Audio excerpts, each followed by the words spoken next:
ni kami bekerjasama, di mana kelas pencerahan ni kita bekerjasama dengan Ideas. Dia berikan kami sedikit dana dan kami bergeraklah untuk membuat diskusi dan sebagainya. Baik, malam ni kami anjurkan sedikit diskusi berkaitan dengan kita ada buat pelancaran buku, iaitu ulama yang bukan pewaris Nabi, iaitu buku Ustaz Wanji, di mana saya bantu mengedit buku tu, dan dia ada banyak komen pula kat sini. Jadi selepas saja kita ada pelancaran buku itu, kita akan teruskan juga dengan forum, forum iaitu ulama yang bukan pewaris Nabi. Dan saya nak minta maaf, pertamanya sepatutnya malam ni kita jemput YB Izzah, tapi YB Izzah tak berapa sihat, jadi diwakilkan saudari, saya nak cakap, tak tahu nak cakap jangan, tapi Nurul Ilham Anwar, iaitu adiknya. Baik, saya pula nervous. Okey, dengan segala hormat lah, tanpa kita buang masa dan buang waktu, saya jemput kita punya jemputan khas, iaitu Nurul Ilham Anwar, untuk memberikan sedikit ataupun sepatah dua kata, dan seterusnya meluncurkan ataupun melancarkan buku ulama yang bukan pewaris Nabi. Terima kasih. Terima kasih kepada Tuan Pengerusi Majlis. Bismillahirrahmanirrahim. Assalamualaikum warahmatullahi wabarakatuh. Salam sejahtera dan salam reformasi saya ucapkan kepada saudara dan saudari sekalian. Saya bagi pihak March to Freedom ingin menyatakan bahawa hari ini merupakan hari 112 saudara Anwar Ibrahim sebagai tahanan politik Malaysia nombor 1. Dan bagi pihak kakak saya, YB Nur Izzah, ingin mengucapkan ribuan terima kasih kerana memberi saya peluang, dan sebenarnya kakak saya lah peluang untuk melancarkan buku yang bertajuk Ulama yang Bukan Pewaris Nabi. Yang dihormati Profesor Dr. Aziz Bari, yang dihormati Al-Qadir Ustaz Wanji Wan Hussein, dan yang dihormati Saudara Wan Saiful Wanjan. Izinkan saya share sikit tentang pengetahuan saya tentang isu-isu ini. Sebenarnya, sememangnya ulama adalah pewaris para nabi, kerana ilmu itu adalah ibarat harta dan warisan atau pusaka. Oleh sebab itu, umat Islam digesa untuk menghormati, mendekati dan menolong mereka yang menegakkan keadilan. Nabi Muhammad SAW sebut dalam hadis riwayat At-Tirmizi, maksudnya, muliakanlah orang-orang yang berilmu dan ulama, kerana mereka pewaris Nabi. Namun begitu, terdapatnya ulama dunia, iaitu individu-individu ataupun ulama yang memilih ganjaran dunia, ulama-ulama yang memilih untuk boleh dibeli dan diguna dengan wang ringgit, dan ulama-ulama yang mengeluarkan fatwa-fatwa yang songsak. Contohnya, di wilayah persekutuan kita ada menteri yang memakai duit zakat, dan kita juga ada mufti yang cakap boleh pakai. Tapi masalahnya, tuan-tuan dan puan, saudara-saudara sekalian, ini tidak betul. Inilah salah satu contohnya. Orang agama tidak boleh menjadi tunggangan pada orang politik. Oleh itu, buku ini ditujukan pada golongan ulama-ulama sedemikian. Dengan ini, saya dengan rendah hatinya, secara rasminya melancarkan buku Ulama yang Bukan Pewaris Nabi. Assalamualaikum warahmatullahi wabarakatuh. warahmatullahi wabarakatuh. Terima kasih.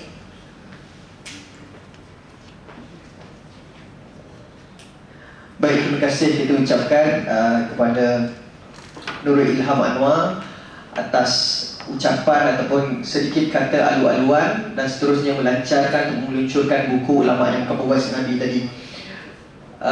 Baik, sebelum kita mulakan forum kita pada malam ini, sebelum kita mulakan, saya minta jasa baik iaitu panelis, barisan panelis sekali dengan Nurul Ilham Anwar untuk tangkap gambar kita di hadapan lah. Tunjukkan sikit lah buku tu. Kita promote Ustaz Wanji lah.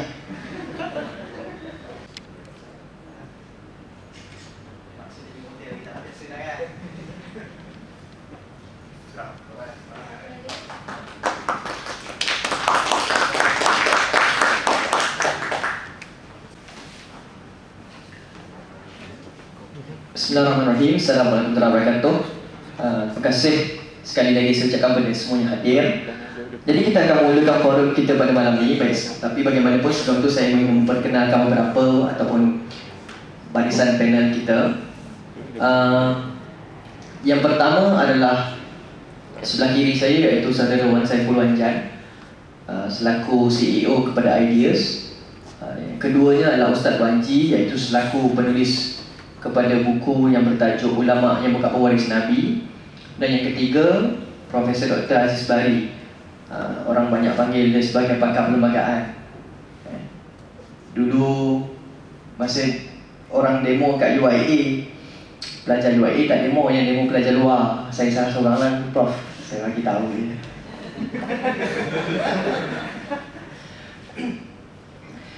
Baik, satu lagi saya nak umumkan sedikit. Ada rakan kita daripada UPM, dia sedang buat pengajian master dan dia akan edarkan borang soal selidik dan boleh simpan sementara, minta bagi balik pada dia selepas daripada forum ni habis lah. Kejap lagi dia, sementara kita sedang berforum, dia akan edarkan borang soal selidik tersebut. Baik, jadi saya nak mulakan forum pada hari ini dengan kita bertanya kepada panel kita. Jadi saya tak mulakan panel daripada mana-mana lah. Kita mula dengan Ustaz Wanji dulu lah. Kebetulan ini buku yang kita diskusi berkaitan dengan bukunya. Jadi kita bagi peluang pada dia untuk diterangkan kenapa dia tulis buku ini, apakah latar kepada buku ini sendiri, dan mengapa dia tulis buku ini. Mungkin ada kaitan dengan pengalaman hidup dia, ataupun mungkin kerana dia saja tulis, ataupun sebab dia punya pembacaan suka nak kritik orang, kita tak tahu. Jadi saya bagi peluang lah pada Ustaz Wanji untuk diterangkan sedikit sebanyak berkaitan dengan mengapa buku ini ditulis dan apakah tujuan buku itu sendiri ditulis. Dipersilakan Ustaz Wanji. Bismillahirrahmanirrahim. Assalamualaikum warahmatullahi wabarakatuh. Alhamdulillahirabbil alamin. Wassalatu wassalamu ala asyrafil mursalin wa ala alihi wa sahbihi ajma'in wa ba'd. Pengurusi dan semua ahli panel, Dr. Aziz Bahri dan juga saudara Wan Saiful Wanjan. Alhamdulillah, syukur pada Allah SWT. Pada hari ini kita bedah buku ataupun nak dengar kritikan daripada dua orang, ataupun mungkin menyokong, nak rasa sokong ni. Mungkin dia tambah lagi lah kritikan. Rasa macam tu dah tahu ni. Buku ni asalnya anak tulis yang pertama ni selama 2-3 minggu buku ni. Dan anak tulis tu pakai handphone. Dan buku ni asalnya anak tulis sebab anak rasa saya rasa sistem problem dalam dunia pada hari ini adalah apabila orang gagal melihat agama ni sebagai cara untuk membina tamadun. Bahkan apa yang berlaku pada hari ini adalah agama dijadikan sebagai alat untuk nak lemahkan tamadun. Jadi atas fikrah itu yang boleh timbul nak tulis buku Ulama yang Bukan Pewaris Nabi. Kita tengok macam contoh, sebab dalam buku ni dia bukan fokus pada ulama sahaja, tapi dalam buku ni dia ada cerita juga tentang Jabatan Agama Islam, Jakim dan Is, lebih-lebih lagi lah. Dua Jabatan Agama Islam ni adalah mangsa yang paling besar dalam buku ni.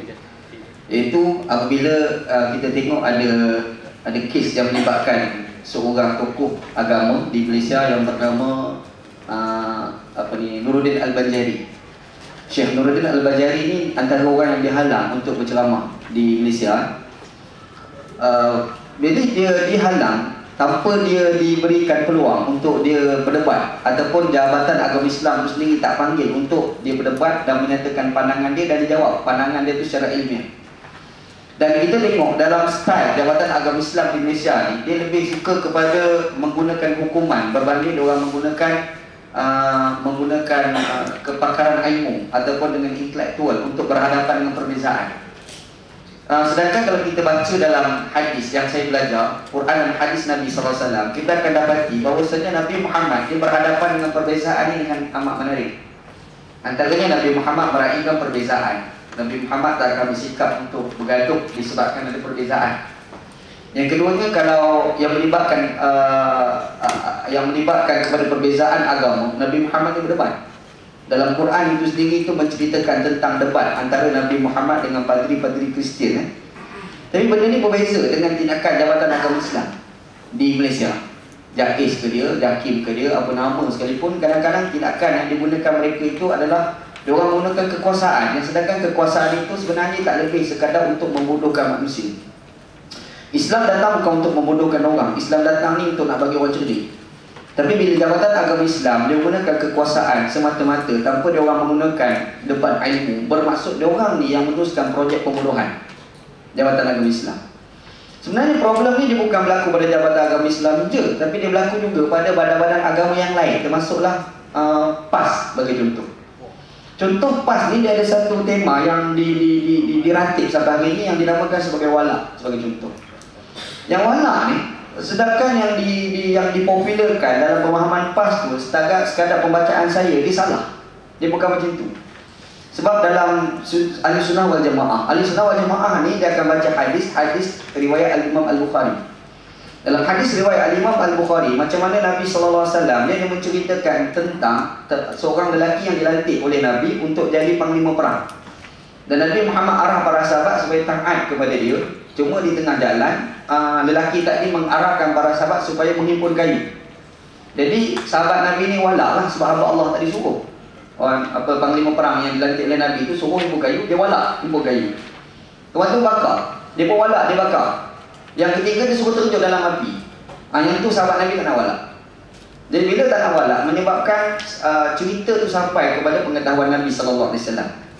Nabi SAW ni tanya kepada Nabi Muhammad bagi tahu kepada para sahabat. Nabi kata, "Idza dakhaltumuha lam tukhriju minha abadan. Inna ta'atu fil ma'ruf." Nabi SAW kata, kalau kamu terjun dalam api, kamu takkan keluar daripada api neraka sampai bila-bila. Bermaksud walak itu sendiri itu sifatnya tidak mutlak. Tapi problem pada hari ini, PAS lebih-lebih lagi, saya rasa ni bukan isu PAS, saya rasa ni isu ustaz-ustaz dalam PAS. Saya pun ustaz juga sebenarnya. Yang ustaz-ustaz duk perangai tu pun sebenarnya kawan-kawan belajar sama. Ustaz Yusni Mafia tu sekali belajar Pakistan. Kawan aku tu. Tapi dia ada buat statement yang dia tu mempopularkan konsep walak tu tak seperti mana yang diajar dalam tradisi Ahli Sunnah wal Jamaah. Lepas tu sikap diorang ni pula macam diorang tak boleh terima perbezaan. Diorang kalau tengok Syiah perlu dianggap sebagai musuh.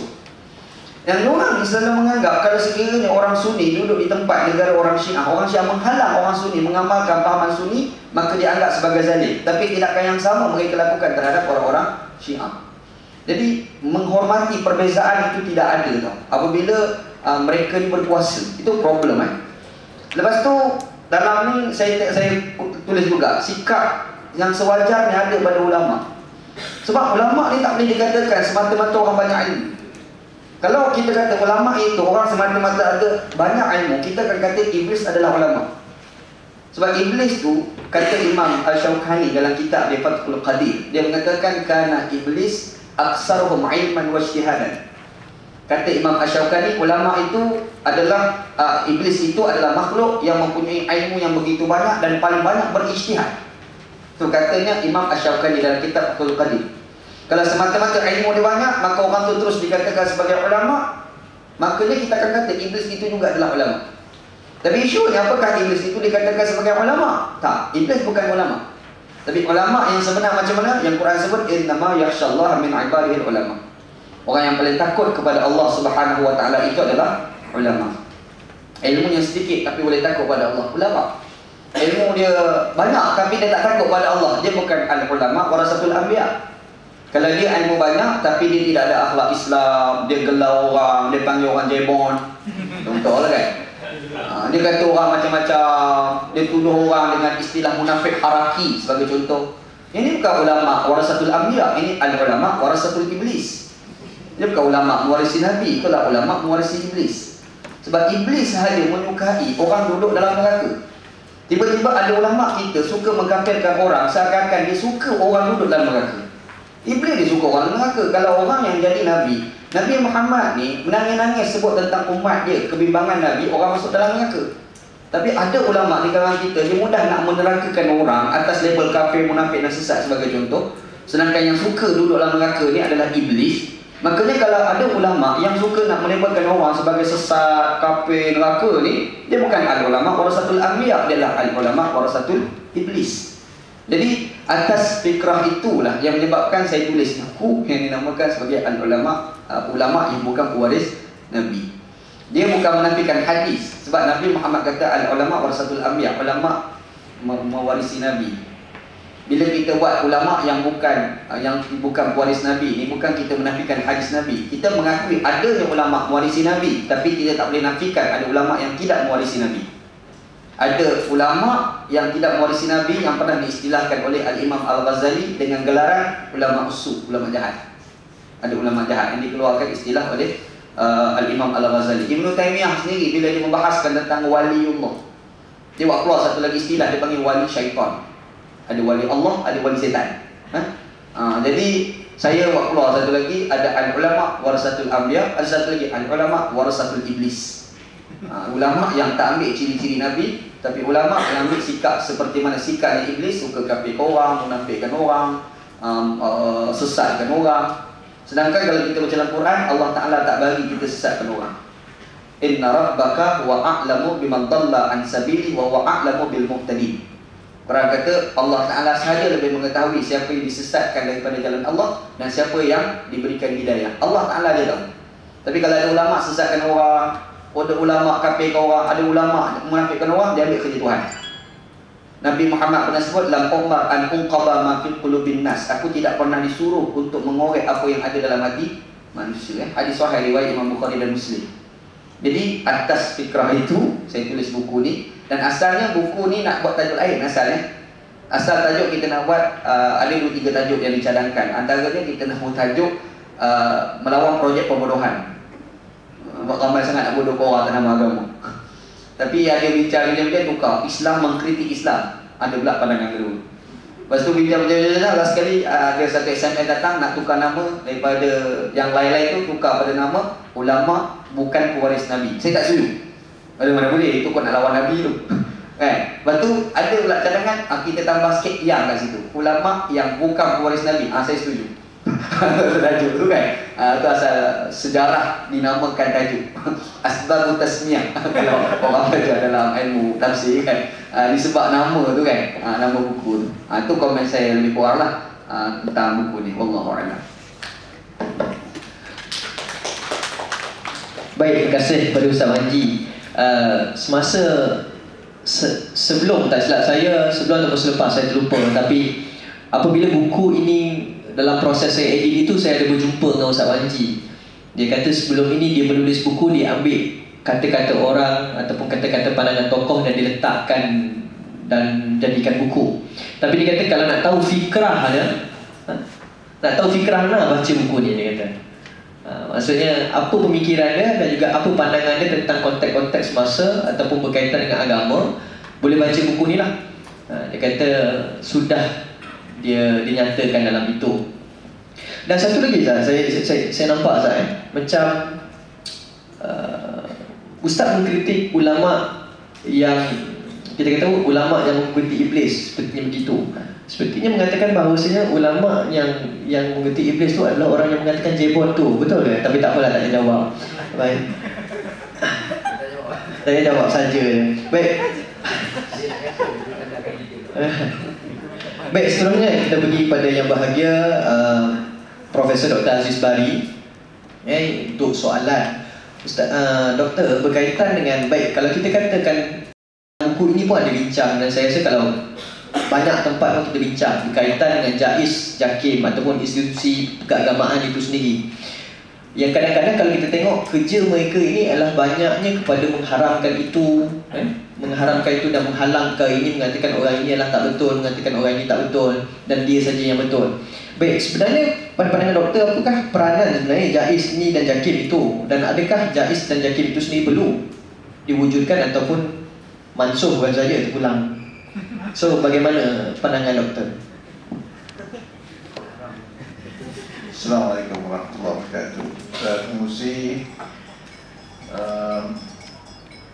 Al-Fadhil Ustaz Manji Manusin nulis buku ulama yang bukan pewaris Nabi yang alhamdulillah baru saja dilancarkan. Akan penulis saudara Wan, hadirin tidak sekalian. Terus persoalan yang dikemukakan itu, saya rasa kita tidak bolehlah mengambil sikap marahkan nyamuk kelabu dibakar. Ya. Saya tahu ramai orang yang memang, ya saya sendiri pun bila melihat dan sejak beberapa tahun memang orang kata tak macam mana masuk dalam dunia mereka, memang cukup jijik lah, ya.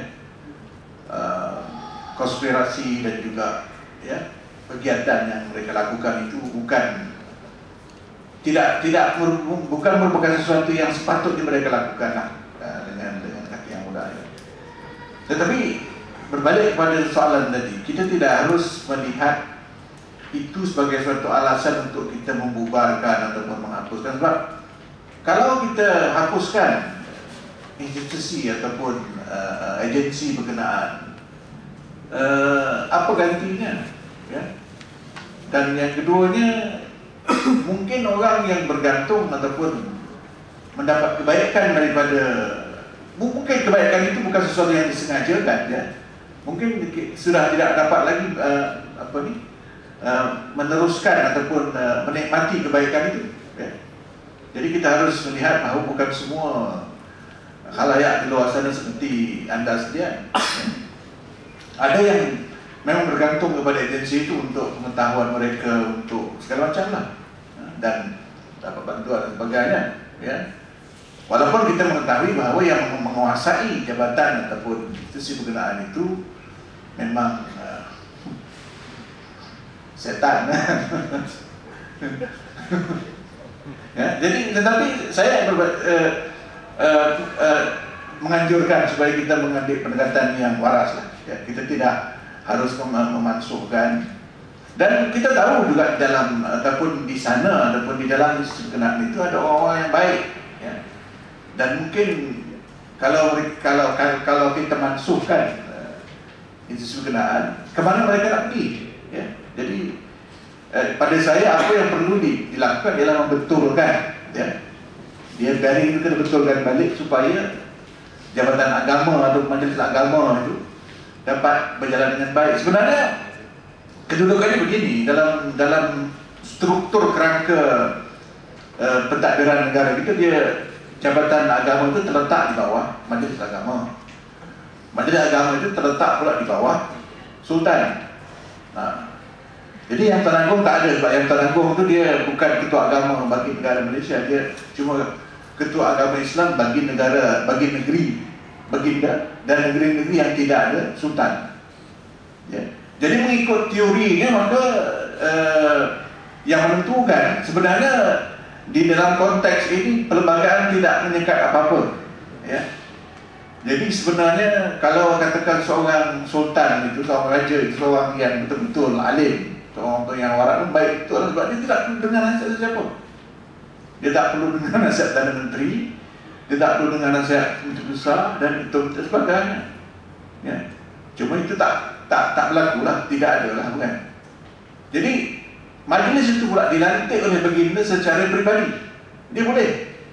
Cuma dalam keadaan raja-raja itu tidak berilmu dan tak kenal siapa ulama, siapa tidak, dia tergantung kepada Menteri Agama, bukan? Jadi di situ yang menyebabkan majlis itu menjadi sarang UMNO. Sebenarnya tidak, ya. Kemudian jabatan itu pula letaknya di bawah majlis. Jadi jabatan ini sebenarnya satu agensi yang melakukan ataupun sebenarnya menguruskan soal-soal rutin, pengurusan masjid dan sebagainya. Soal dasar dilakukan oleh majlis, ya. Dan majlis ini dikawal, ditangani oleh orang yang dilantik secara pribadi oleh Sultan. Dan di Selangor sebagai contoh, memang kita tahu ada orang-orang yang saya tak fikir sesuai dulu di situ, ya. Kerana dilantikkan pribadi, kan?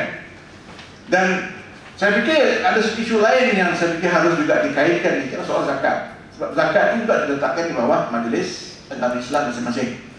Dan setahu saya zakat ini nilainya lebih, saya berbilion ringgit, ya, banyaknya. Jadi dengan kata lain, pada saya lah, kalau zakat ini diurus dengan baik, saya fikir soal 153 ataupun kedudukan Timur Melayu itu tak timbul, sebab kita boleh hidup sendiri. Jadi tak perlu kita hidup ataupun meminta-minta, ya. Sekarang ini sebenarnya kita orang Islam, orang Melayu terutamanya bergantung dengan ihsan kerajaan yang dibiayai oleh membayar zakat. Jadi satu kali yang pada saya tak ada, ya. Dia dapat special position di atas ihsan ataupun di atas cukai yang dibayar oleh orang bukan Islam. Nah, jadi kalau zakat ini ditadbir dengan baik, ya, orang Islam itu tak perlu sebenarnya bergantung kepada itu. Dan tak timbul soal kita tidak adil kepada orang bukan Islam. Dan bayangkan, ya, betapa besarnya nilai dana yang ada. Cuma yang kita tahu sekarang ini, banyak tanah-tanah yang di kawasan, termasuk di Kuala Lumpur dan kawasan-kawasan bandaraya, yang dijual dengan harga yang diberikan secara percuma atau dengan harga murah kepada orang tertentu kerana kedudukannya dalam majlis dan sebagainya, dan dijual dengan harga yang mahal, dan uang itu digunakan untuk judi lah, kan? Jadi ini yang berlaku, ya? Tetapi saya tidak menganjurkan jadikan Indonesia di publik, tidak. Sebab itu bagi saya pun bukan satu penyelesaian, kan? Sebab kita kena waras lah, ya. Kita marah juga, tetapi jangan sampai ke tahap. Sebab macam di tempat-tempat lain juga, macam di Australia, macam di UK, kan? Kita marah dengan, ataupun kita mungkin tidak selesa dengan sistem yang ada. Tetapi soalnya, kalau kita mansuhkan sistem yang ada itu, apakah nanti sistem yang baru menjamin bahawa kalau yang kita tak suka itu akan dapat dinyahkan? Tidak, saya fikir. Kalau kita sebagai contoh mansuhkan raja, akan timbul raja yang baru, mungkin lebih tua lagi. Raja yang ada itu mungkin walaupun mungkin setengahnya raja jadian, tetapi ada juga rajanya.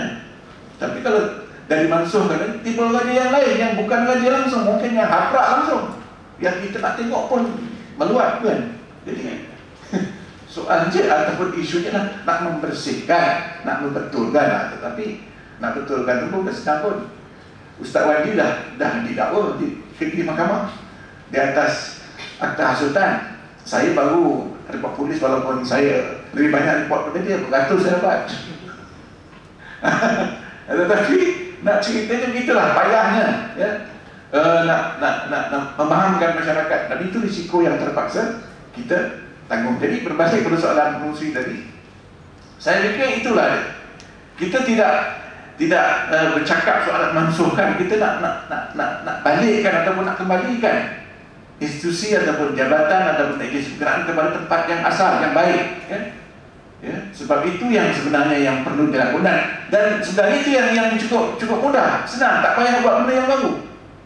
Jadi kereta ni dah dibawa oleh orang mabuk, jadi kita tepikan orang driver, ataupun kereta ni dah rosak, dah lama dah diservis, kita serviskan. Jadi kereta yang sama juga kita insyaAllah boleh bawa. Dan saya fikir itu yang sebenarnya kita nak buat. Jadi tak timbul soal nak memansuhkan, nak menghapuskan sebagainya. Dan saya rasa itulah jawapan saya. Terima kasih kepada Yang Bahagia Doktor berkaitan dengan jawapan yang diberikan. Baik, seterusnya saya ingin pergi pada saudara Wan Saiful Wan Jan. berkaitan dengan pandangan beliau, khususnya buku ini sendiri adalah membicarakan perihal ulama. Yang mungkin kita kata ulama yang Ustaz Wanji kata tadi, ulama yang berkaitan dengan iblis. Tapi agak-agak menarik apabila di Malaysia ataupun khususnya semua rantau lah kita kata di dunia, mereka ini ulama ataupun mereka yang terlibat dalam gerakan Islam ini sepertinya mendapat taraf ulama. Dan juga saya ingin tanya, apakah pendapat Saudara Saiful berkaitan dengan ulama yang terlibat dalam politik dan apa kesan mereka kepada masyarakat, sama ada terlibat dalam politik ataupun terlibat dalam JLC ataupun terlibat dalam apa sekali lah, dan apakah kesan yang mereka lakukan, dan memberi impak kepada masyarakat itu sendiri. Terima kasih. Assalamualaikum warahmatullahi wabarakatuh. Dua-dua tak ada masalah dengan undang-undang. Saya tak ada masalah lagi, clean lagi sangat ni. So kita try untuk kekalkan kebersihan itu. Pertama sekali saya ucapkan tahniah kepada Ustaz Wanji atas buku yang ditulis yang baru dilancarkan sebentar tadi. Saya rasa buku-buku macam ni perlu dibanyakkan, dan alhamdulillah kalau dilihat dalam suasana negara kita sekarang yang paling berminat untuk membaca dan mendalami ilmu-ilmu yang sebelum ni tak pernah terfikir, kadang-kadang tafsir kepada ulama yang bukan pewaris Nabi ni macam mana syarabnya. Golongan yang lebih berminat ni adalah golongan yang muda. Adalah few people yang agak tak muda sangat. Tak tidur tengah-tengah seorang tu. Dan sebenarnya budaya ilmu ni semakin lama semakin hidup. Ustaz Wanji dengan lepak maqasidnya, Tarmizi dengan kelas pencerahannya. Kami di IDS kami sokong juga satu lagi grup di sebelah utara di Perlis, SPJ, Sekolah Pemikir Jalanan, dan banyak lagi grup-grup ini yang timbul yang saya rasa perlu disokong, dan kebanyakan yang terlibat adalah golongan lebih muda, and the way this younger generation think is very different berbanding dengan orang yang mungkin lebih lama terlibat dalam sistem politik ataupun aktivisme di Malaysia. Jadi saya ucapkan tahniah, dan yang lebih saya nak ucapkan tahniah lagi ialah kalau baca buku ni dia liberal sungguh sebenarnya. saya flick through, saya tak sempat nak dibaca detail satu-satu, tapi saya flick through, saya terjumpa dia buka-buka dia terus ditakdirkan jumpa satu muka surat ni. Page 104. Saya berikut dia. Tujuan bagi kebebasan adalah setiap manusia mendapat keamanan. Kemudian ada, jika kebebasan dinafikan, tiada keamanan pada diri seorang manusia. Jika kebebasan tidak diikat dengan tanggungjawab, maka keamanan orang lain pula yang akan ternafi. Kebebasan amat penting kerana dengan kebebasan akan lahir persaingan. Ini berkait dengan soalan yang tanya tadi. Apabila wujud persaingan, manusia akan inovasi. Apabila manusia berinovasi, sudah pasti dunia ini akan makmur dengan pesat dan maju, dan so on and so forth. Bagi contoh, cuba bayangkan 3 orang peniaga nasi lemak yang diberikan hak kebebasan berniaga di satu kawasan. Setiap peniaga pasti akan memikirkan untuk memastikan nasi lemak mereka dibeli oleh pembeli. Ini basically what is discussing is concept of free market. And this is a free market of ideas. Dan memang betul yang disebut awal tadi dalam tangan Ustaz Wanji, sekiranya this free market of ideas dibatasi oleh kekuasaan, maka akibatnya ialah kebodohan. And this is what we get. Dan kebimbangan saya dengan semakin berkuasanya pemuka-pemuka agama, dan dia bukan saja di Malaysia, di mana-mana tempat, di mana-mana negara sekalipun, apabila orang yang bercakap atas nama agama ni bercakap, the influence is very big. Dan yang paling saya risau ialah apabila dia menggunakan gaya bahasa yang mengatakan bahawa Islam berkata bahawa, padahal dia yang baru sebut bukan Islam. Sejak bila pula Islam cakap melalui dia? So this is a very worrying trend. Ustaz Wanji pun kadang-kadang buat juga. So this is a very worrying trend. Sebab dalam Islam tidak ada satu pandangan yang saya rasa 100% semua orang setuju. Dalam bab ibadah sekalipun, kita di Malaysia biasa dengan satu mazhab. Di seluruh dunia biasa dengan 4 mazhab, tapi sebenarnya banyak lagi daripada 4 ni mazhab-mazhab yang berbeza dari segi bidang fiqh.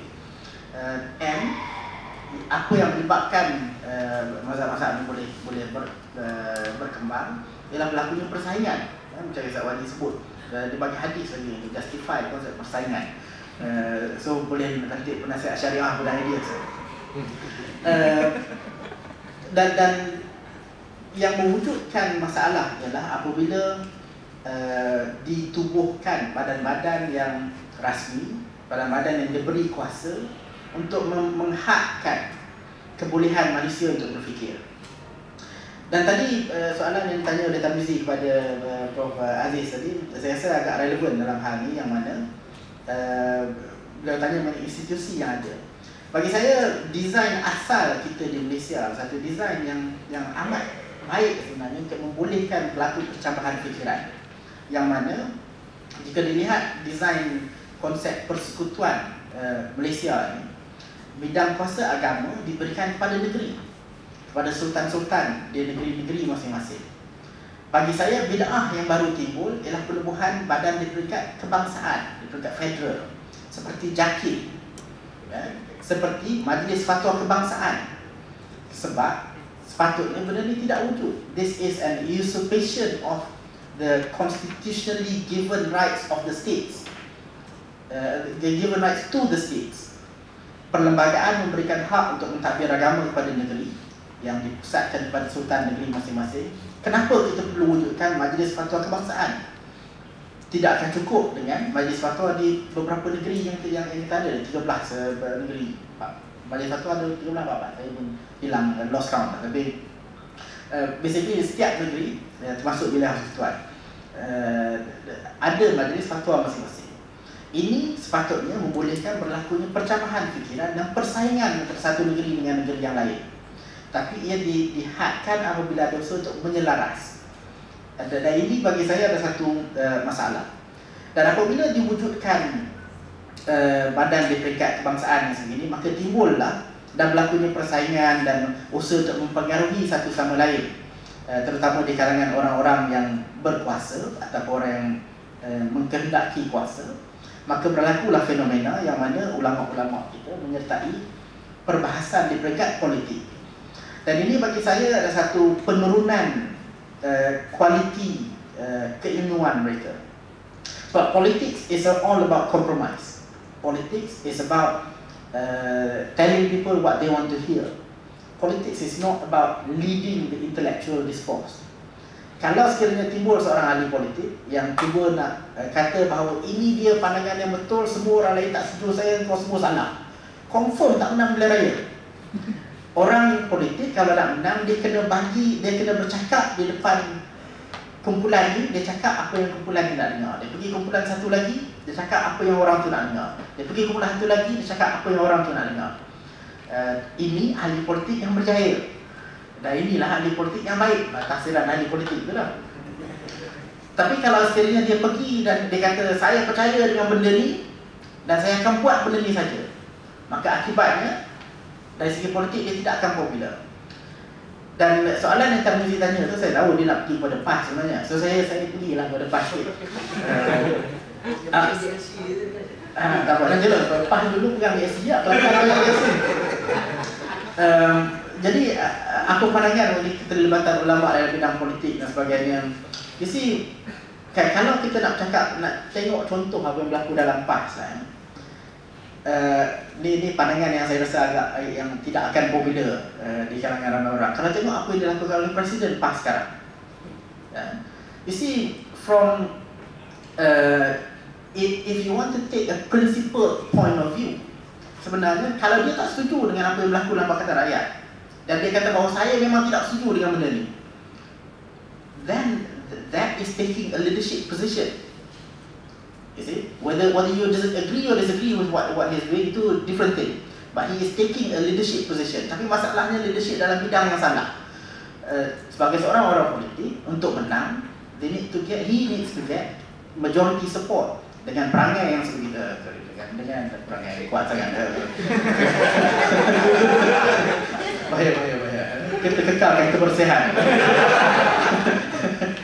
dengan sikap yang sedemikian, dia akan menyebabkan ramai orang mempersoalkan kesesuaian dia. Dan saya rasa setakat ni tak ada orang mempersoalkan kesesuaian beliau sebagai seorang ulama.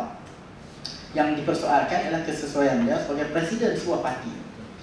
Dan bila dilihat dan apa yang berlaku, this is a danger sekiranya dicampur adukkan keterampilan seseorang dari bidang agama dengan keterampilan seseorang dalam bidang politik. Akibatnya kita tak dapat bezakan adakah dia bercakap ni mewakili pandangan keilmuan agamanya ataupun mewakili kepentingan politiknya. Dan kita ingat orang politik nak tak nak, dia kena nak menang. All this talk about sebenarnya kita bertanding ni bukanlah kita nak menang sangat. Kita ini lillahi ta'ala nak menang, kita mimpi kita ialah akhirat. Kalah pun tak apa, cakap je lah sebenarnya aku nak menang. Senang cerita. Dan kita lihat semua ahli politik yang bertanding memang nak menang. Kalau sekiranya tak mahu menang, baik tak payah masuk politik. Sebab this is the wrong profession. The political realm is about winning. That's it. Cakap bergara-gara tapi kalah, tak ada faedah. Macam Parti Sosialis Malaysia. Bagus usaha dia buat semua, tak ada peluang menang. What's the point? Tak ada kita tahu. Dia nak sebut kat sikit lama. So no, but you see, there is a very negative impact kalau sekiranya mereka yang berpakaian agama, dia mencampurkan pakaian agamanya untuk mendapatkan kredibiliti dalam bidang politik. Sebab itulah semakin lama sekarang ni makin timbul, makin kuat suara-suara yang menyeru ke arah mengekalkan Malaysia sebagai sebuah negara sekular. Sebab the concept of a secular country is a country in which negara ataupun pemerintah tidak masuk campur dalam bidang agama. Dan orang nak beragama, dia kekal sebagai beragama. Tidak ada apa-apa dalam sekular ni yang menghalang seorang yang beragama untuk menterjemahkan pengaruh agamanya dalam buat dasar. Cuma yang dia tak boleh kata ialah saya memperkenalkan undang-undang ni pada hari ini kerana Allah telah berfirman bahawa. Yang tu tak boleh. They need to have a rational argument that is acceptable, including to the people yang tidak boleh, yang tidak mempercayai agama tersebut. Jadi kalau seorang Kristian tiba-tiba datang kata bahawa dalam Bible menyebut sekian, maka tidak boleh rasuah. You see, the fact that you have to mention the Bible ataupun the Quran ataupun kitab-kitab agama lain mana-mana pun, the fact that you have to quote from an Islamic source or from a religious source untuk justify satu dasar yang sebenarnya memang baik dan diterima oleh semua orang, it actually weakens your own argument. You see, because this shows that you are unable to deal with the real world. The real world consists of people yang tidak percaya dengan kita. Dia tak sama kefahaman dengan kita. Dan saya rasa apa yang berlaku di Malaysia sekarang apabila ramai ulama yang terlibat dalam politik dikotori lagi dengan politik dalaman dalam PAS sekarang. Ini mencerminkan ini menyebabkan masyarakat dan lebih ramai lagi masyarakat yang bukan Muslim terutamanya melihat bahawa Islam itu satu agama yang tak boleh. Bukan saja Islam atau agama tadi, Muslim tak boleh percaya. Muslim ni baik ke tak baik ke, macam Ustaz Wanji baik je. Tapi dia dikotori dengan title Ustaz tu. So dan ini bagi saya satu pesan yang amat negatif. Apa yang patut berlaku ialah kalau nak masuk bidang politik, fine, but make sure kita terjemahkan betul-betul konsep bahawa Islam itu adalah satu rahmat pada seluruh alam. Jadi untuk jadi rahmat pada seluruh alam, tidak semua dalam satu alam ni yang menerima hujah-hujah berbentuk agama. If you are unable to translate Islamic values into universal arguments, then you are not translating Islam sebagai rahmat seluruh alam. Malam ni inilah yang berlaku di Malaysia sekarang, yang mana semakin ramai di kalangan so-called ulama-ulama ni yang cuba menunjukkan bahawa Islam ni hanya untuk Muslim saja. Jadi timbullah argument bahawa orang bukan Islam tak payah masuk campur lah, ini urusan orang Islam. Sejak bila kita ambil sikap macam tu? This has never been the case. Tapi di Malaysia timbul. Saya baru balik pada Morocco minggu lepas. Dia jadi 2 kali benda ni kat saya. Tahun lepas saya ke Antalya di Turki. Masa tu kat Malaysia tengah panas isu kalimah Allah. Non-Muslim boleh pakai tak? Orang ada seorang Palestinian di conference mengenai Islam in the Middle East. So masa di Turki mula-mula ada seorang pakcik daripada Palestine, quite knowledgeable person. Dia datang, dia kata orang kat Palestin tengah mati nak memperjuangkan agama dengan tanah air dia, dengan kampung halaman dia, and you are fighting about a word that nobody talks about. Dia say, clear, dia kata tak ada kerja lain ke scholars kat Malaysia ni. Saya balik dari Morocco minggu lepas, jumpa lagi dia. Saya fikir macam mana lah cara so macam mana cara nak pergi jumpa dia. Dulu dia dah gelak kat saya dah. So saya pergi salam dia kat Morocco. Lepas salam dia, bagi salam, saya pergi Assalamualaikum, how are you? Sebelum dia jawab salam ni, is it settled now or should I laugh at you? Lepas tu baru dia jawab salam. You see, there are so many things that we should be worried about, tapi we're not doing that. Sebab kita disibukkan dengan benda-benda yang sepatutnya memalukan kalau compare to other, other level of conversation. So itulah dia ulama yang kita ada dalam Malaysia.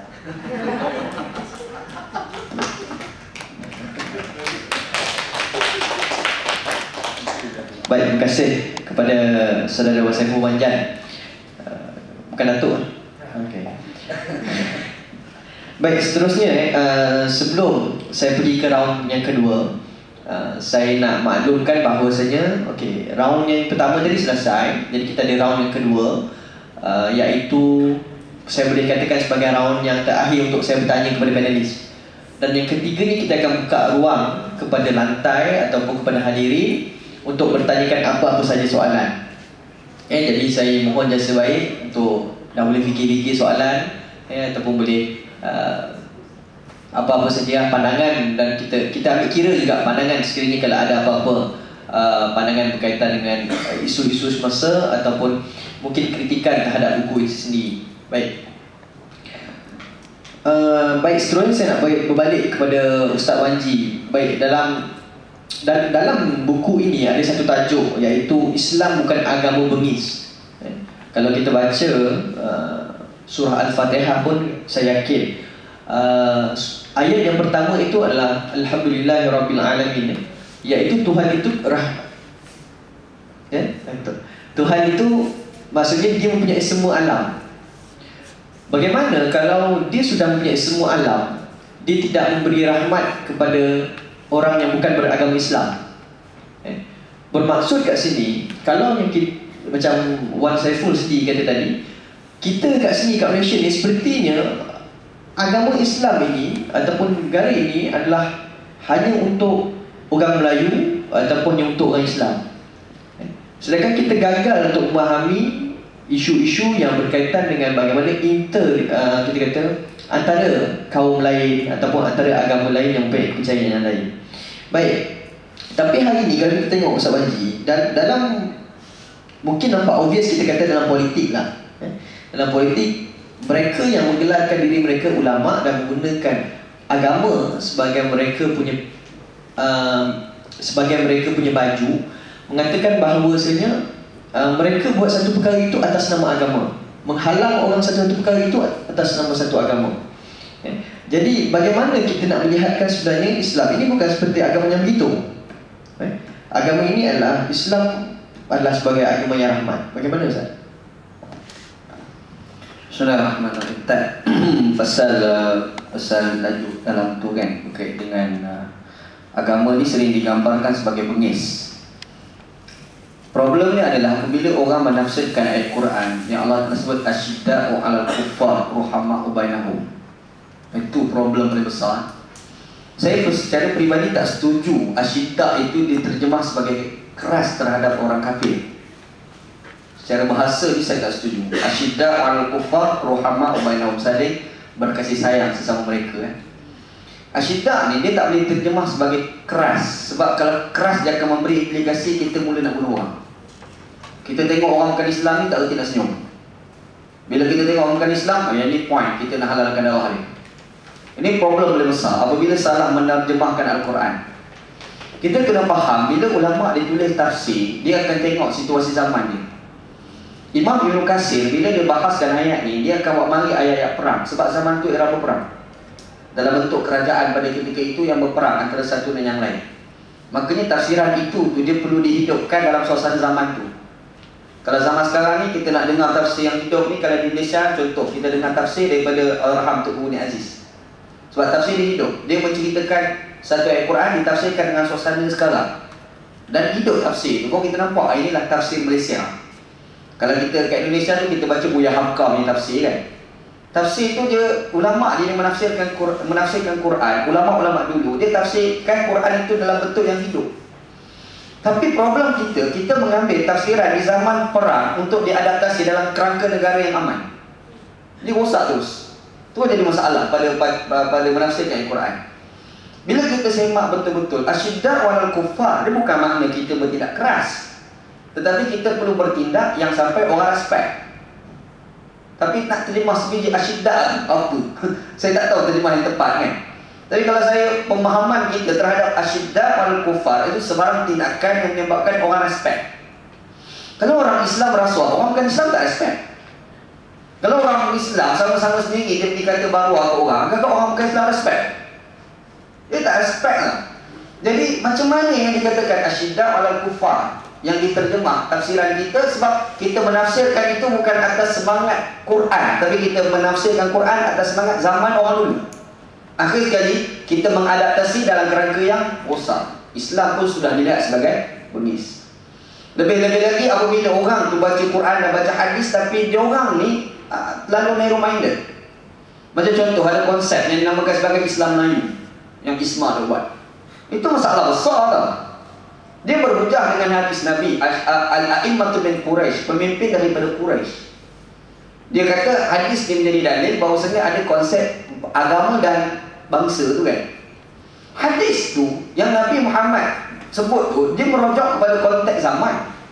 Yang zaman itu kalau sekiranya Quraisy tidak dilantik, dia akan berlaku berbagai-bagai kerosakan yang lain pada masa itu. Tapi bila dia pergi tafsirkan, ambil konsep Melayu Islam dan memberi implikasi semangat perkauman antara Melayu, Cina, India tu dihalalkan atas nama agama tadi. Akhir sekali Islam yang dikatakan sebagai rahmat sekalian alam tu dah tak nampak rahmat dah. Ini kerosakan paling besar. Pada saya ini adalah problem juga pada ulama-ulama Islam. Sebab ulama Islam dia gagal mempamerkan tafsiran Quran dan hadis itu dengan semangat zaman yang dia berada. Quran tu perlu dihidupkan, konsep menghayati Quran itu. Cuma kita ni selalu terikat dengan ulama cakap mesti betul. Itu problem sebenarnya. Itu problem macam masa aku sebut tadi lah. Berkata Islam beram. Kita tanya mana Quran dia? Tak ada. Mana hadisnya? Tak ada. Lepas tu yang cakap tu saya cakap. Itu bukan Islam cakap, engkau cakap. Itu banyak berlaku kan.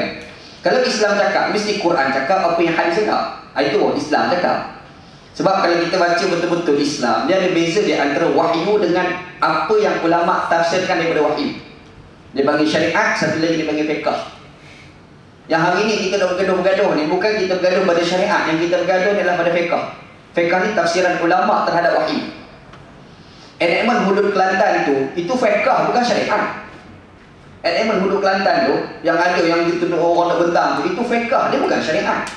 Yang betul-betul Quranik, betul-betul dalam tu, 3 je dalam enakmen hudud Kelantan, iaitu hukum potong tangan pada orang yang mencuri, sebab 100 rotan pada berzina, sebab 80 rotan kepada orang yang melakukan qazah. Yang lain tu semua pandangan-pandangan ulama. Maka berlaku khilaf, ada kata tu hudud, ada kata tu ta'zir.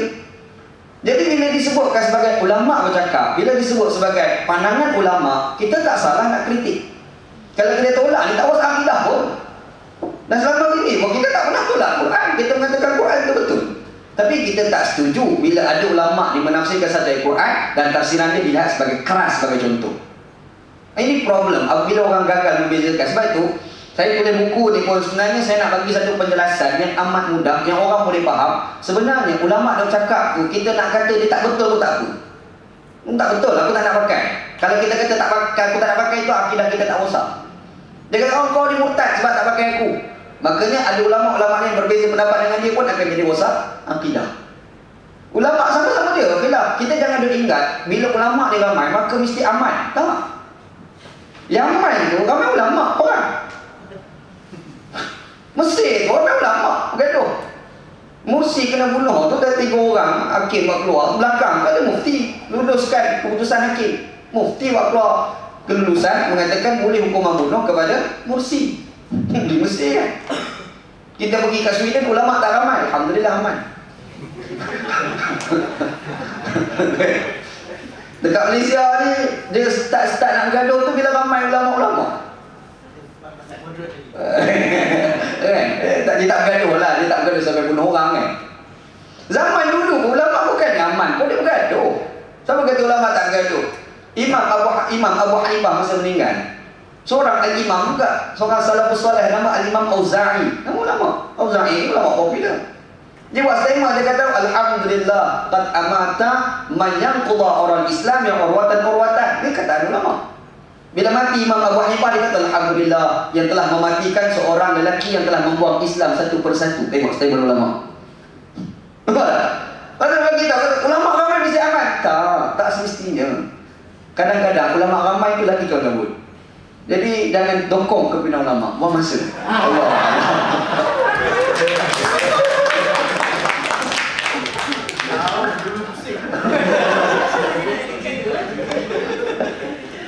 Okey, baik. Terima kasih kepada Ustaz Wanji. Baik, seterusnya saya nak pergi kepada Dr. Aziz Bari. Baik, berkaitan dengan kalau kita kata macam Ustaz Wanji sendiri kata tadi, negara yang banyak ulama ni dia porak-poranda. Saya ikut balik saya saja ulang. Tak benar. Pemudah ayat kata. Baik, tapi bagaimana hari ini kalau kita konteks dalam negara kita yang memang ternyata suka menggunakan gelaran ulama muda, menggunakan ulama-ulama apalah kan, dia mengatakan bahawa dia membawa pandangan dia ni adalah pandangan ulama. Dia memberi pandangan, dia kata jangan Syah, ini pandangan ulama kan. Jadi wujudnya mereka ini sebenarnya semakin ramai dan diberi perhatian di media. Jadi bagaimana pendapat doktor dengan wujudnya mereka ini dan semakin ramai mereka ini? Adalah kita rasa kita nak terus begitu ataupun bagaimana cara nak supaya ada golongan yang agak moderate supaya dapat membantu tidak berlaku seperti perkara itu? Saya fikir isunya kat sini soal isu kebebasan berfikir, kebebasan bersuara dan sebagainya lah. Dan tidak ada satu budaya ataupun undang-undang yang digunakan untuk menekan, menafikan, mengenyahkan pendapat yang tidak dianggap mainstream dan sebagainya. Dan saya rasa apa yang disebut oleh Ustaz Wanji tadi berlaku dalam bidang lain juga. Soal tahlil buta, dalam undang pun ada orang macam tu. Dia kata, kenapa kata begitu? Oh, kes ni kata begitu. Ni kes federal court kata macam ni. Dia tak ada fikir lah, kerana tu federal court kata macam ni. Kan? Jadi sebenarnya taklid ni bukan dalam agama Islam, dalam undang-undang pun ada sebab itu. Terutama dalam common law. Common law ni asasnya apa? Asasnya ialah Presiden dia itu keputusan yang dibuat oleh mahkamah. Mahkamah yang di atas mengikat yang di bawah dan seterusnya. Dan keputusan itu akan kekal begitu sehinggalah mahkamah yang akan datang merubah ataupun memansuhkan undang-undang itu ataupun hukuman itu ataupun pendapat itu. Jadi saya fikir kalau kita bercakap soal apa yang disebut oleh fenomena yang disebut oleh Ustaz Wanji tadi, saya fikir masalah cukup besar. Bukan dalam bidang agama saja. Cuma dalam agama atau dalam konteks agama itu benda itu disakralkan, diancam neraka dan sebagainya. Dan pada saya dalam soal ini dalam konteks Malaysia ini cukup memalukan lah, dan mungkin kita boleh katakan sebagai sesuatu yang boleh dianggap sebagai a bad PR for Islam lah. Dalam keadaan kerajaan UMNO BN ini begitu menggunakan undang-undang dan sebagainya untuk menekan rakyat, sepatutnya Islam itu digambarkan ataupun dipromosikan sebagai agama yang liberal, yang toleran dan sebagainya, terutama apabila membincangkan perkara-perkara dan isu-isu yang boleh di apa ataupun yang fleksibel sifatnya. Jadi tidak semua perkara itu dianggap sebagai sesuatu perkara yang rigid kan, seperti yang berlaku sekarang ini. Jadi saya fikir ini kesilapan kita, dan ini daripada segi kita tidak mengambil peluang Dan di sini yang berlaku sekarang. Saya fikir dalam keadaan umat Islam semakin ramai, dah lebih 60%, ini yang berlaku. Ini pada saya menyedihkan.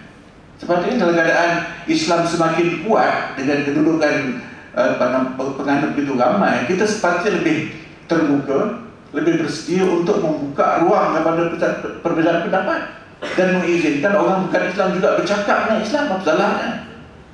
Kalau tak betul, kita betulkan. Ya?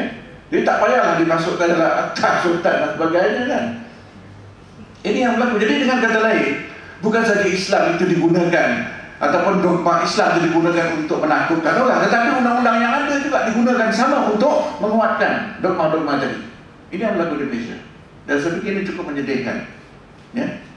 Jadi saya fikir ini masalahnya. Soal JAKIM yang disebut oleh sebagai minggu Ustaz Wanji lah.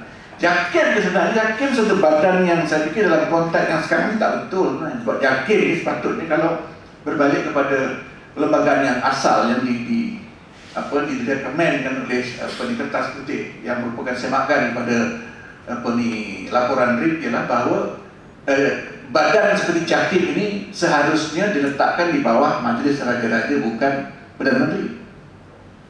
Nah, tetapi oleh kerana saya fikir raja-raja ini tidak mampu, ya, tak faham agama, dan orang politik ini lebih dominan, ya, terutama waktu itu Tengku Abdul Rahman kan, dia juga raja, dia juga anak raja, dia juga orang politik. Ini dua dia. Jadi maka bermula waktu itu dengan penubuhan apa yang disebut sebagai bahagian agama, JPN. Waktu itu Pusat Islam ada sebagai badan research. Kemudian Mahathir datang dijadikan JAKIM. Tentu asalnya sepatutnya badan itu diletakkan di bawah Majlis Raja-Raja. Dan betul tadi disebutkan sudah Wan Saiful tadi, itu bahawasanya Islam itu memang hak negeri. Majlis Fatwa tak ada kedudukan. Sebab itu bila saya kata majlis keputusan atau pendapat Majlis Fatwa itu tidak ada legal basis, betul. Sebab di badan itu pun tak sah sebenarnya. Ya? Badan itu tidak sah, tidak ada power apa-apa. Sama juga Majlis Kebangsaan Halal Islam pun sama juga. Benda ni sebenarnya dibuat untuk, saya fikir ini UMNO lah. UMNO buat benda ini untuk dia ada tangan, dia ada akses kepada agama. Dan raja oleh kerana lemah tak boleh stop. Ini yang menyedihkan. Ini yang halang, dan saya fikir kita kena betulkan lah, ya. Jadi berbalik pada soal pendapat tadi, memang pada saya memang menyedihkan, ya. Sepatutnya tidak ada benda itu, ya. Padahal dengan kerangka yang ada dalam perlembagaan itu sepatutnya dibenarkan. Tetapi boleh kerana kadang-kadang orang Islam sendiri yang minta supaya ada orang yang bercakap mengenai lain sikit daripada kononnya mainstream, gunakan ISA, Akta Sultan. Kita kena fikirlah, ya. Dalam soal jangan sekali-kali kita mengesyorkan guna ISA ataupun SOSMA ke apa ke, ataupun guna Akta Sultan hanya kerana umpamanya SIS mencadangkan begini, bukan? Ataupun orang DAP kata begini. Dia kena dengar Akta Sultan, janganlah, bukan? Jadi sabarlah sikit. Jadi ini satu kali yang pada saya menyedihkan, memalukan. Dan soal baju tadi saya fikir betul juga. Kalau orang tu dah masuk politik, kena tinggal sebanda. Ini masalah sebab nak jadi ahli politik boleh jadi imam ke tidak. Saya tidak mengatakan tak boleh kan. Bagus tak kalau orang Islam, kalau pemimpin boleh, orang berakhlak boleh. Bagus, tetapi jangan digunakan ini sebagai mendapatkan undi. Kan? MD mesti ulama sebagainya. Susahlah kan, sebab MD ni kena padat mentadbir dan sebagainya. Tak perlu ada MBA, tak perlu ada ini dah. SPM pun tak apa, degree pun tak perlu sebenarnya, sebab dia responsible to the house. Tetapi yang penting jangan campur adukkan, ya? Ini bukan zaman dulu. Pada dalam sistem kita, kalau dia menteri besar lah. Jangan tengok dia sebagai tokoh, jangan tengok dia sebagai ulama ataupun sebagai lawyer ke sebagai dia sebagai orang politik. Ini kesilapan kita. Kalau kita nak menggunakan kelayakan, civil service lah, kan? KSN ke KSU, mengarah ke ketua mengarah, kan? Itu kelayakan dia lah, apa dia punya kelulusan dia, profesional dia. Tetapi kalau orang politik, dia bukan itu, ya? Orang yang jadi menteri perdagangan tidak semestinya orang yang mempunyai kelulusan ekonomi. Mungkin kelulusan dia kelulusan Malaysia Studies, sudah. Jadi kita harus ingat. Sama juga dengan soal malam ini kita bicara soal agama, bukan? Jangan gunakan agama sebagai semua sekali. Ini yang menjadi bahaya. Nak jadi ketua cawangan mesti ustaz, nak jadi ketua kawasan YDP mesti ustaz. Ini kacau ini. Bukan sebab bahaya kepada khalayak. Dan kalau boleh saya sebutlah, kalau ni yang disebut oleh Ustaz Wan Giz ni, kalau melihat pada apa yang disebut oleh Rasulullah SAW kepada Abu Zar, dia menafikan, walaupun dia mengakui kehebatan Abu Zar dari segi integriti, dari segi zuhud, tetapi bila memberi tugasan tak diberikan kerana dia lemah. Dalam konteks itu, dalam bahasa moden Bengali, Rasulullah ini macam meritokratik lah, mengamalkan meritokrasi. Dan dalam bahasa dia mungkin sekular lah. Maknanya dia soal agama tak diambil kira. Begitu juga menentukan Khalid Al-Walid. Pelantikan sebagai panglima perang, dikira berapa ni dia punya tahajud ke ataupun dia punya ilmu? Tidak. Kebijaksanaan dia, kehebatannya sebagai seorang panglima perang. Ya? Begitu juga pemilihan orang Yahudi yang digunakan sebagai pemandu kepada beliau berhijrah ke Madinah. Nampak? Waktu itu pun dah nampak soal meritokrasi itu. Dan soal kepukuhan tamar itu kan, yang dianjurkan buat sesuatu, kemudian tak dibuat, kemudian hasilnya turun. Akhirnya baginda berkata, antum ma'lamu bi umuri dunyakum, mereka kamu lebih tahu urusan dunia kamu. Jadi di sini menunjukkan bahwa soal meritokrasi, soal perkiraan-perkiraan yang lain daripada agama dalam pengurusan duniawi, pengurusan negara. Ya, jadi itu sebabnya mungkin memberikan isyarat untuk Pulau Pinang lebih baik daripada Kelantan dari segi pengurusan ekonomi. Terima kasih. Penutup itu mengancam sikit. Terima kasih kepada yang bahagia Doktor. Baik, seterusnya soalan yang terakhir daripada saya kepada Saudara Wan Saiful. Tadi saya tanyakan soal tentang ulama muda. Jadi mungkin ni kita pergi kepada khususnya agak sinonim dengan gelaran-gelaran ulama yang kita kata dalam parti itu sendiri ada Dewan Ulama dan sebagainya. Baik, apa pendapat ataupun pandangan berkaitan dengan pertembungan progresif dan konservatif dalam PAS ni sendiri lah. Mungkin sebab yang sebelah saya ni pun ahli seumur hidup PAS. Jadi Astagfirullah.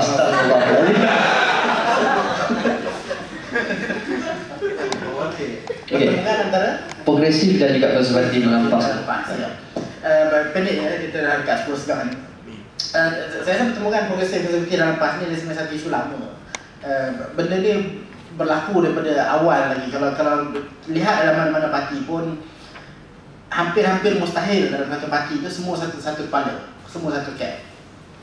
And the reason why there is a contest dalam party election is because ramai orang yang datang daripada sekolah pemikiran masing-masing. So dalam PAS ni, kalau dilihat secara keseluruhan, pertembungan antara pemikiran yang lebih konservatif dengan pemikiran yang lebih progresif satu isu lama, dia bukan isu baru.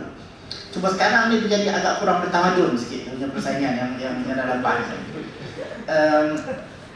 Dan kelebihan sebenarnya dalam PAS dimiliki oleh golongan konservatif.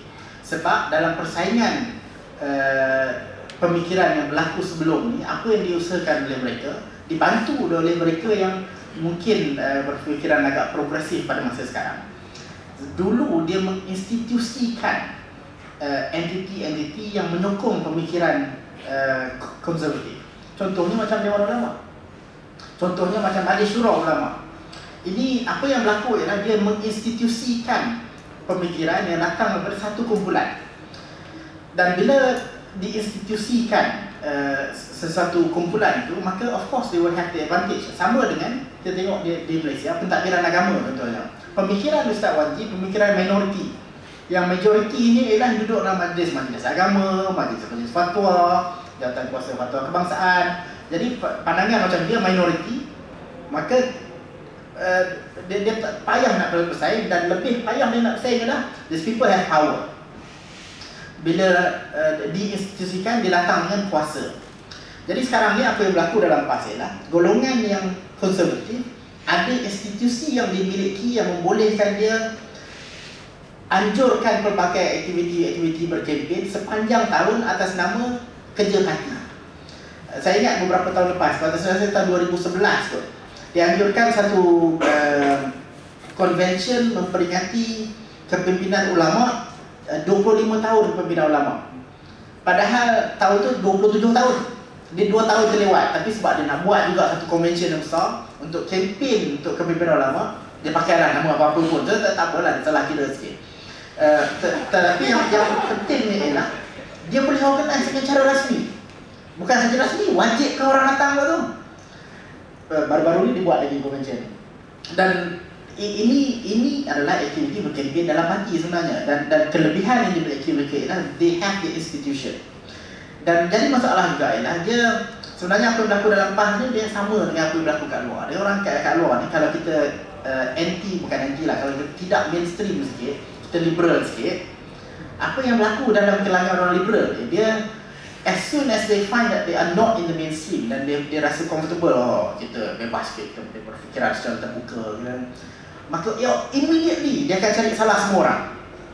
Okay, and you see that even within the anti-establishment group yang ada dalam the wider society, dia terus fikir, okay, Wan G ni dia cakap baik, tapi sebenarnya aku tak nak ikut dia, aku nak ikut orang lain. Wan Saiful dia macam ni, okay, kita ikut orang lain, dia salah kat sini. Sedangkan sebenarnya in the bigger picture of things, we are in the same boat. Tapi yang kita lebih senang ialah cari salah orang sampai akhir ni golongan yang berfikiran tidak konservatif, dia dikecil sampai tak boleh nak buat apa-apa. Dan ini yang berlaku dalam PAS, golongan yang progresif tidak tersusun. They have their own thoughts, they have their own mind, and they're not willing to compromise in order to form something yang membolehkan dia challenge the mainstream conservative idea in the party. Dan dalam usrah selipus usrah pertemuan kedua usrah asas, dia mula-mula sekali awal-awal tu kita dah bercakap sebenarnya, kalau biasa dengan apa yang dalam PAS, kebenaran yang tidak tersusun akan dikalahkan oleh kebatilan yang tersusun. So the answer is really clear. If you're not organized, kalau tak boleh nak susun betul-betul sebagai satu kumpulan, datanglah idea bodoh macam mana pun, kalau dia tersusun dia menang. Simple, straightforward. Dan bagi saya ini yang berlaku dalam PAS sekarang. Golongan yang konservatif, dia bukannya idea dia taklah power sangat sebenarnya. Kalau baca tu, idea dia simple dia sebenarnya. In fact, saya pun tak faham idea dia apa dia nak buat. Dia cakap mengenai keredaan Allah. Okay, fine. How? Rancangan Malaysia ke-11. Macam mana nak translate komen pada rancangan Malaysia 11 ataupun kehendak untuk mendapat keredaan Allah dalam bentuk komentar untuk rancangan Malaysia ke-11. Bajet nak di-announce pada bulan 10 nanti. Bajet 2016. Macam mana nak translate our desire for keredaan Allah untuk bagi komen yang kira logik sikit lah untuk bajet 2016 yang akan diumumkan pada bulan Oktober nanti.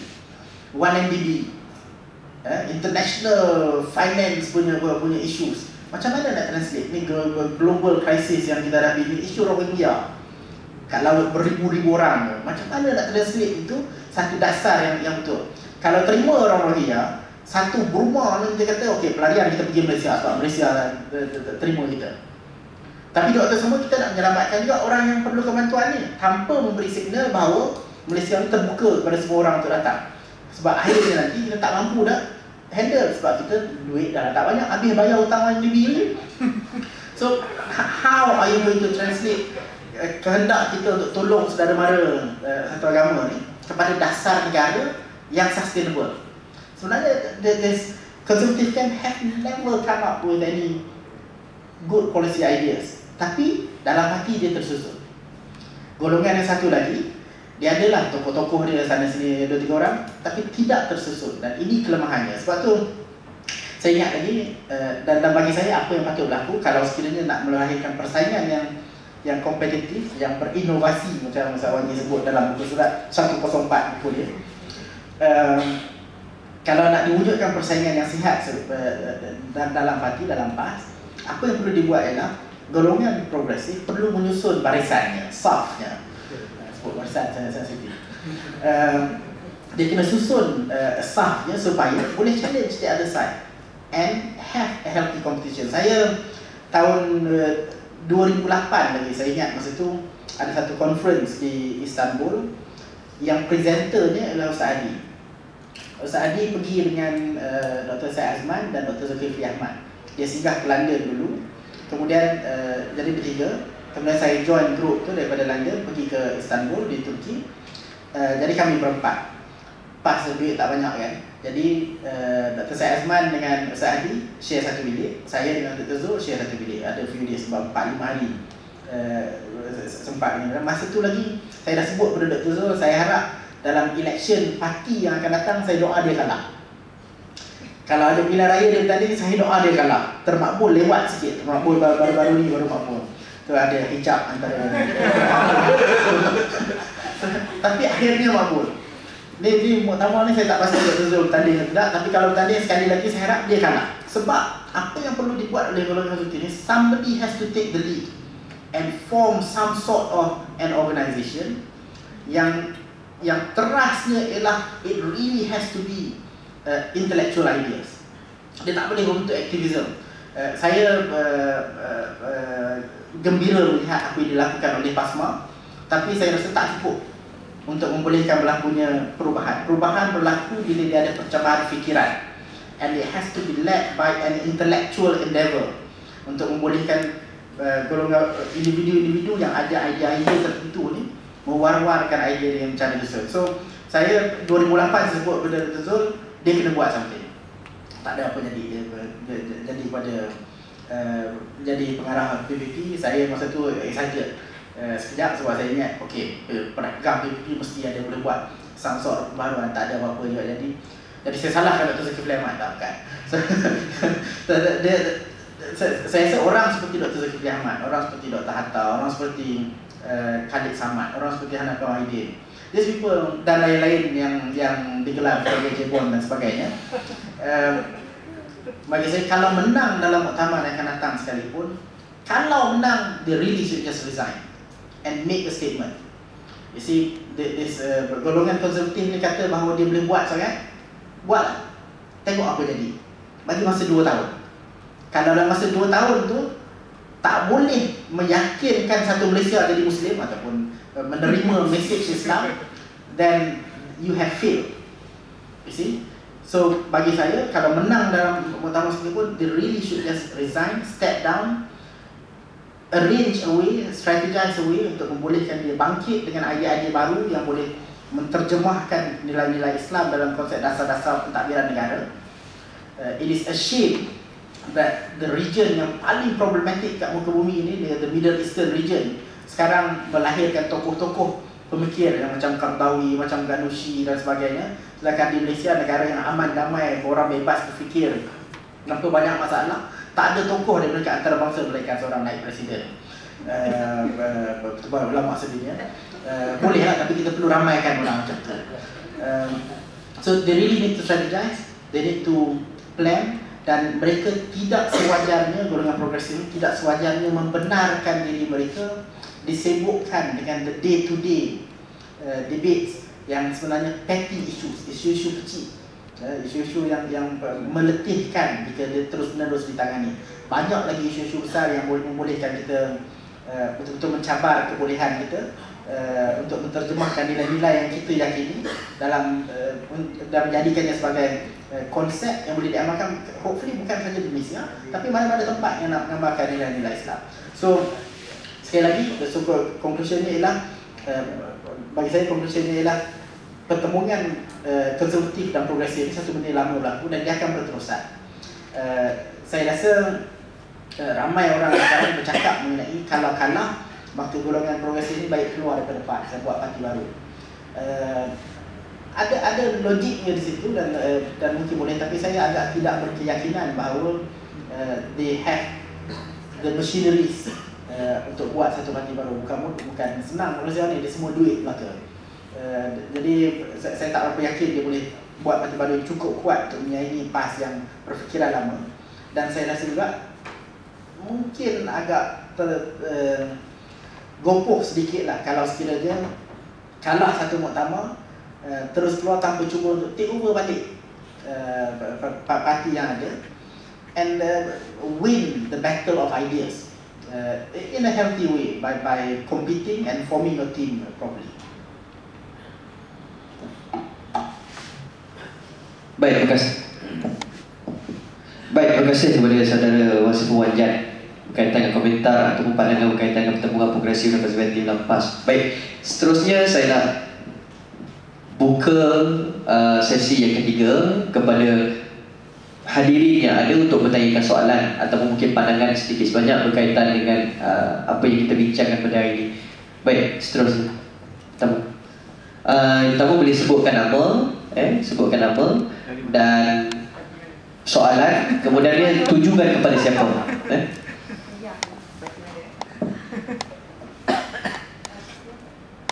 Assalamualaikum, selamat malam kepada semua. Saya cukup kot. Saya nak tanya kepada ahli PAS yang di bawah dan di sini. Soalan dia simple je, ada dua. Satu, macam mana nak menentukan seseorang itu ulama, dan adakah majlis syura ulama tu adalah satu ulama sosok ulama. Tapi soalannya spesifik kepada macam mana nak denominasikan seseorang itu ulama, yang banyak sangat ulama dekat Malaysia ni. Saya komen pasal PAS je. Okay. Yang ulama tu tanya Ustaz Wanji. PAS ni senang menjadi ulama, ada sijil yang buat pendidikan Islam sikit. Okey lah. Saya dulu masa saya kat UK, saya lama dulu kat UK, 18 tahun lebih kat sana. Dan masa awal-awal tu terlibat dengan PAS kat sana lah. Salah satu benda yang kita buat masa tu saya setiap dua pun tak silap PAS di UK. Salah satu benda yang kita buat ialah kita buat Ilham. Ilham ni institut latihan PAS. Dia ada diploma tasawur Islam. Saya buat diploma tasawur Islam. Ada Ilham. Saya ingat dia kata memang betul lah, ada sertifikat. So boleh register sebagai ahli dia ulama. So saya ingat patut saya register dulu kali. Tapi that is the definition. By party rules, you need to have some sort of qualification. Itu. Tapi yang itu ulama ni tajuk dia lah ni, macam saya nak jadi ana akhukum fil Islam wa ana warasatul anbiya, ni payahlah kan. So yang tu setakat jadi ahli Dewan Ulama. So yang lain kena tanya tak bagi ya. Maksudnya tak semestinya menjadi ahli Dewan Ulama tu ulama lah. Tak semestinya pewaris Nabi lah. Ulama by definition tu. Okey, dia ulama. Macam mana aku nak jawab? Susah nak jawab. Sebab PAS punya definisi ulama ni terlalu simple lah. Kat perlembagaan tu dia kata 4 senawi. Kalau tak silap, 4 senawi tu dah layak. Ataupun kalau ngaji pondok pun dah memadai untuk dikatakan sebagai ahli Dewan Ulama. Jadi kalau orang tu mengaji pondok dan dia mengaji selama 2 hari, jadi ulama lah kot. Layak kan? Saya bekas EJK Dewan Ulama Negeri Selangor. Bekas EJK Dewan Ulama Negeri Selangor dan juga ketua ulama pelapis Negeri Selangor. dulu. Dan juga jawatan kuasa ulama pelapis pusat. Dulu kan. Timbalan Badan Kajian Dewan Ulama Pusat. Pasal dalam 2008 ada satu manifesto yang PAS keluarkan, itu Tanah Liso dan Freehold. Jadi kita kupas dari sudut Islam, yang tu saya buat. Itu saya buat. Jadi saya balik daripada Azhar, EJK ketua Dewan Ulama telefon minta supaya pegang jawatan. Walaupun saya kata tak nak pegang sebab saya tak rasa ulama ni besar. Tak maulah. Dia kata tak, kena terima juga. Saya kata tak payahlah. Istikharah dulu. Kita istikharah tu nak mengelak. Saya tak nak takkan entah nak juang Islam bukan istikharah. Oh jam. Jam. Dia buat ayat tu kena jam. Kita pun pegang jawatan. Dan masa tu lajnah ulama pelapis ni tak ada lagi. Lajnah ulama pelapis ni tak ada lagi. Dan tahun tu berlaku muktamar pas di Kedah. Itulah muktamar ulama yang pertama kali saya hadir. Dalam perbincangan muktamar pada tahun tu, saya tengok permulaan tu lah. Lepas tu makin susut belah petang lepas makan tu lagi tak ramai dalam muktamar kan. Saya ingat yang hadir pada masa tu Wan Ahmad Faisal, kawan baik Wan Saiful. Dia ada masa tu Jadi bila perbincangan pada masa tu adalah perbincangan tentang ulama ni tak boleh ke depan. Itu antara paling besar bincang. Ulama ni kau apalah, orang tak nampak lah. Masa tu ingat lagi Salahuddin Ayub, dia Sekutu Pemuda, dia hentam ulama berasa-rasa. Maka keluarlah statement daripada Al-Arham Ustaz Harun Taib. Dia mengatakan pemuda sayang ulama macam beruang sayang tuan dia. Ingat statement tu? Ingat? Masa tu lah. Yang tu lah muktamar yang pertama kali saya hadir. Jadi disebabkan perbincangan lah ulama tadi ke depan, ulama ni lepas tu ada pula komen kata, nak macam mana lah nak pergi ulama ni kena darah tinggi ke macam mana ni. Orang tu Makanya dalam ucapan saya pada masa tu, saya cakap saya nak cadangkan supaya buat ulama muda. Cadangan tu saya sebenarnya. Ada dalam minit mesyuarat. Saya cadangkan nama ulama muda, cuma bergaduh pula di kalangan ulama-ulama tua ni pula. Tak setuju. Oh tak boleh, ini semua nak lawan orang-orang tu. Saya ingat lagi yang marah saya masa tu Ustaz Hassan Kaabah. Ustaz Hassan Kaabah, dia marah betul-betul. Lepas tu Ustaz Mak Iraqi. Dia kata hang ni sopa zaman Sayyidina Osman. Osman kan nak mudahkan orang tua lah, jatuhlah kerajaan, bom. Masa tu lah. Jadi last kali Allahyarham Ustaz Harun Taib dia tukar nama daripada ulama muda kepada nama lain ulama pelapis. Dan dilantik Ustaz Khairul Mutanazar sebagai ketua ulama pelapis. Masa tu sampai sekarang lah Ustaz Khairul Mutanazar tu. Jadi itu cerita pasal ulama dalam PAS dan saya terlibat lah. Lepas tu bagi 2008, 2009 saya dah tak ada jawatan dalam ulama sebab banyak pandangan yang berbeza dengan ulama. Yalah, aku jahat sikit, aku boleh blok Al-Pakistani tu, aku lah. Tu kan, boleh kritik sampai marah Ustaz Harun Taib tu marah. Ini dah point tu jam gitu kan. Tu nakik usaha aku tu main-main tu. Allahyarham Ustaz Harun Taib cerita dia. Cuma kalau kita pergi pada definisi ulama yang sebenar, yang tu jadi susah tu. Dalam Quran, dalam hadis, dia tak ada satu definisi ulama yang tepat yang dikatakan jami' dan mani'. Makanya ulama-ulama Islam tu terpaksa buat definisi sendiri. Maka lahirlah apa yang dinamakan sebagai fuqaha, ulama fiqh. Sebab kepakarannya khusus dalam bidang fiqh. Ada pula orang tu dipanggil sebagai mufassir, orang yang pakar bidang tafsir.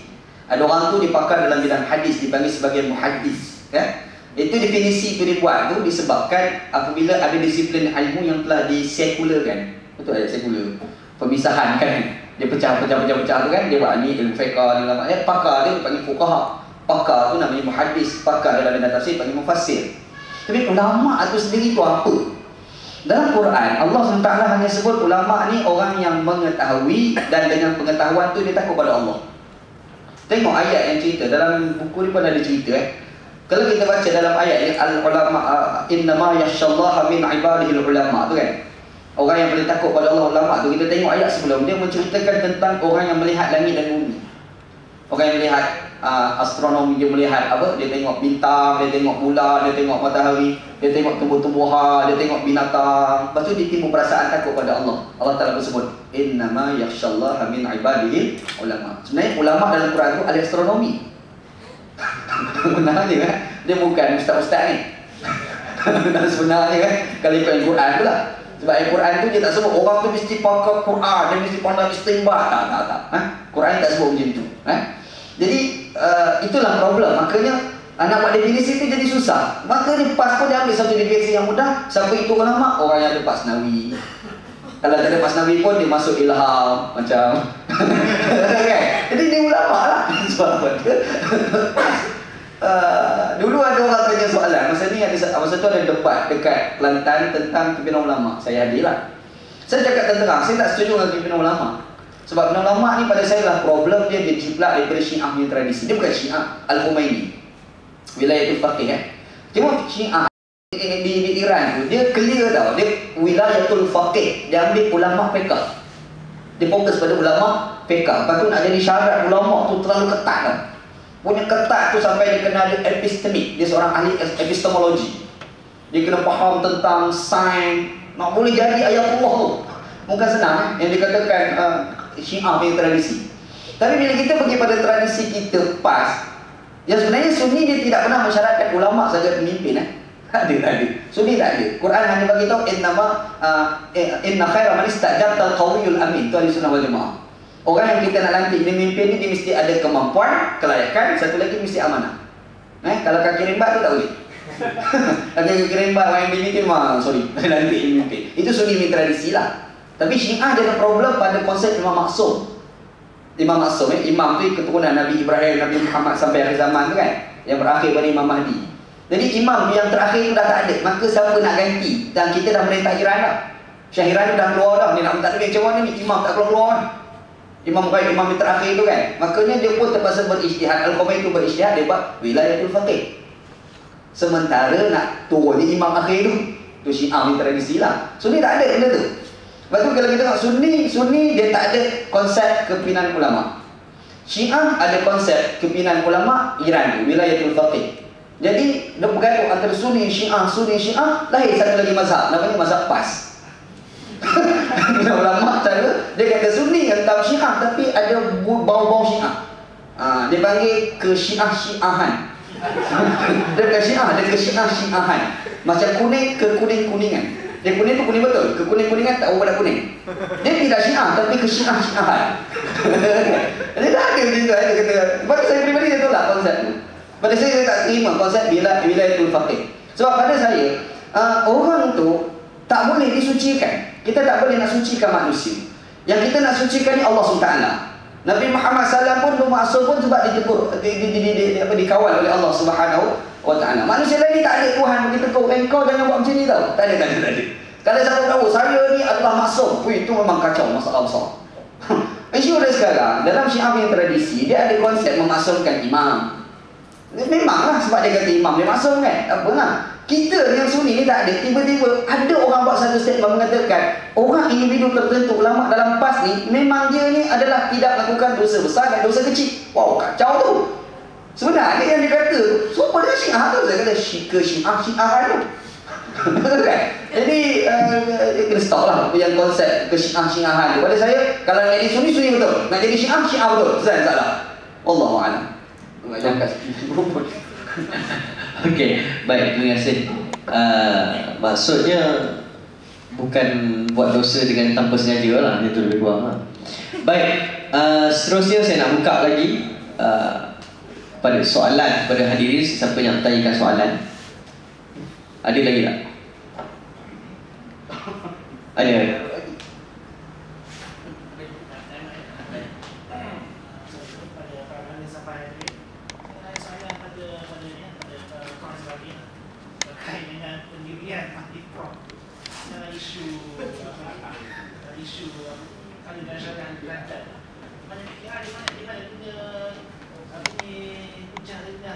Berdasarkan pandangan daripada ceritakan seperti Syed Salawi, Dr.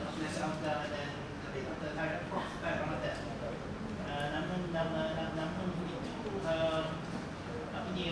reaksi daripada ramai pendukung dan mungkin beberapa nafas dia terlalu pada saja kita rasa sangat seronok kadang perkataan tolak atau tak setuju persoalan ini sebenarnya pada betul.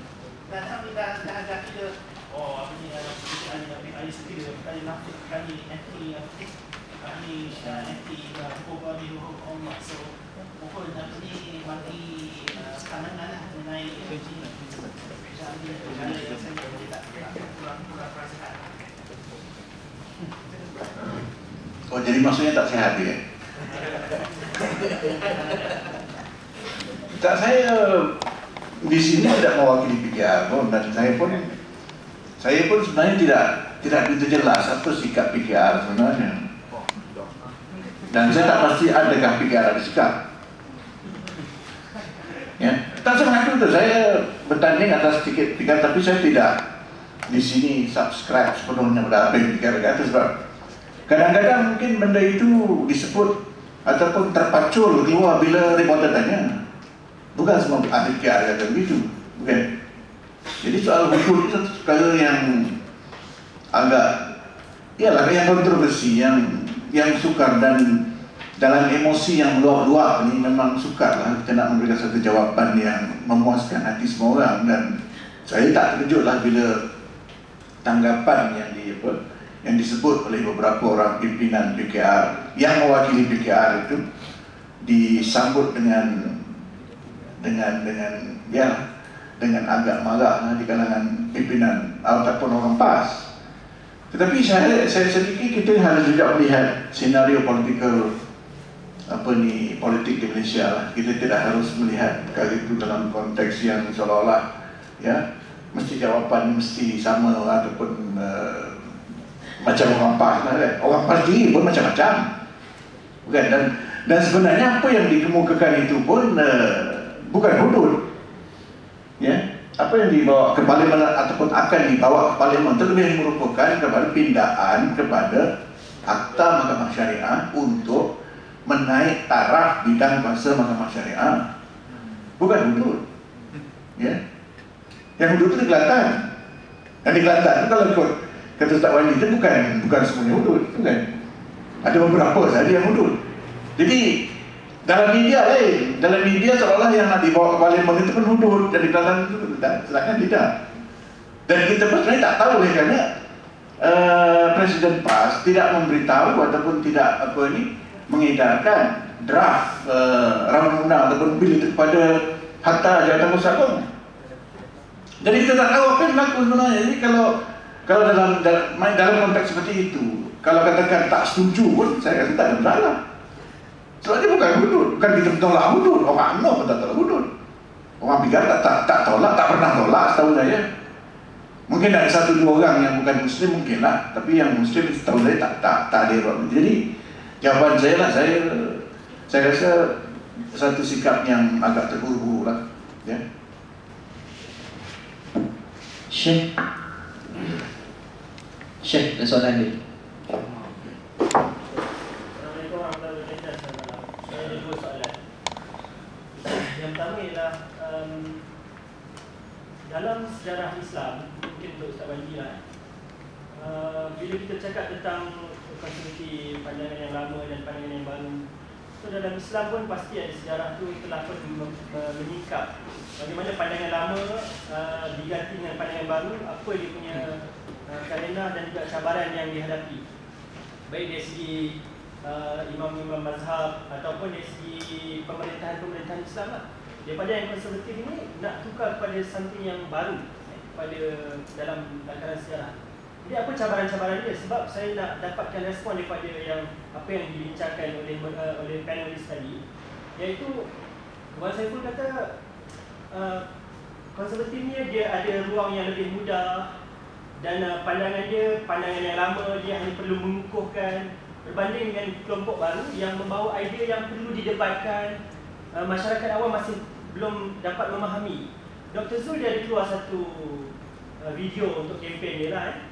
Dia berkata tentang bagaimana sebenarnya menanggapi kebebasan liberal, apa yang dimaksudkan. Kita bukan menolak Islam dan sebagainya. Bila saya tengok video tu, saya kata kepada Dr. Zul kalau edarkan video ini, orang lagi celaru, orang tak faham. Yang orang faham, Dr. Zul menyebut istilah liberal dan backfire tu.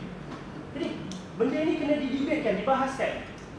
Jadi susah sebabnya masyarakat Melayu khususnya yang PAS terpaksa santuni, dan juga perkara yang dah lama tabu dalam PAS ni susah nak didobrak dengan benda yang baru.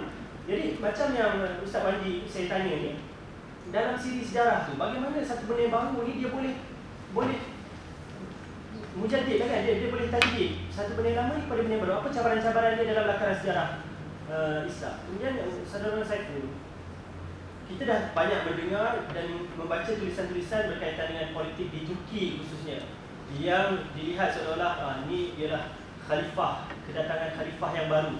Dalam keadaan Erdogan dan juga timnya dalam AK Parti itu tak berbincang pun secara direct tentang Islam. Jadi kita dah baca semua strateginya bagaimana sepatutnya PAS sebagai gerakan Islam, parti politik Islam Indonesia kena belajar daripada AK Parti.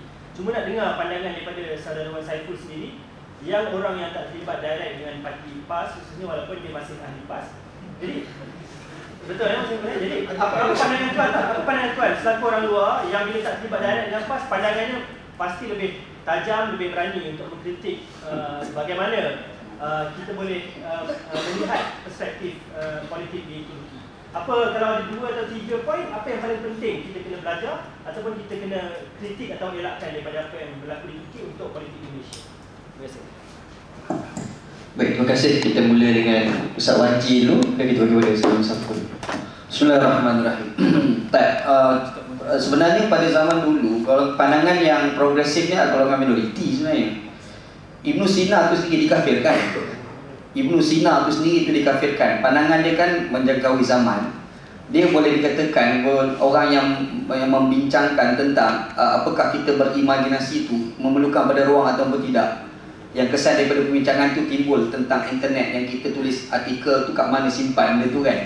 Itu Ibn Sina, dia bukan pandangan yang majoriti masa tu, dia pandangan minoriti, bahkan dia dikafirkan.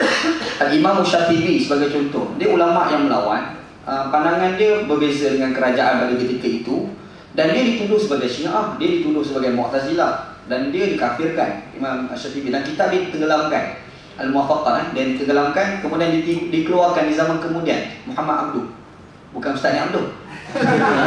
Muhammad Abduh, Syekh Muhammad Abduh bawa keluar kitab dia Muhammad Abduh tu pun bila bawa keluar kitab tu tak berani nak popularkan di Mesir. Dia tak berani nak cerita kitab tu dekat Mesir. Dia pergi dekat Zaitunah, Tunisia. Dia suruh Tahir Ibn Ashur popularkan kitab tu. Timbullah pemikiran Maqasidus Syariah yang dulu orang tak pernah kenal, sekarang semua pakai guna. Semua pakai guna kan.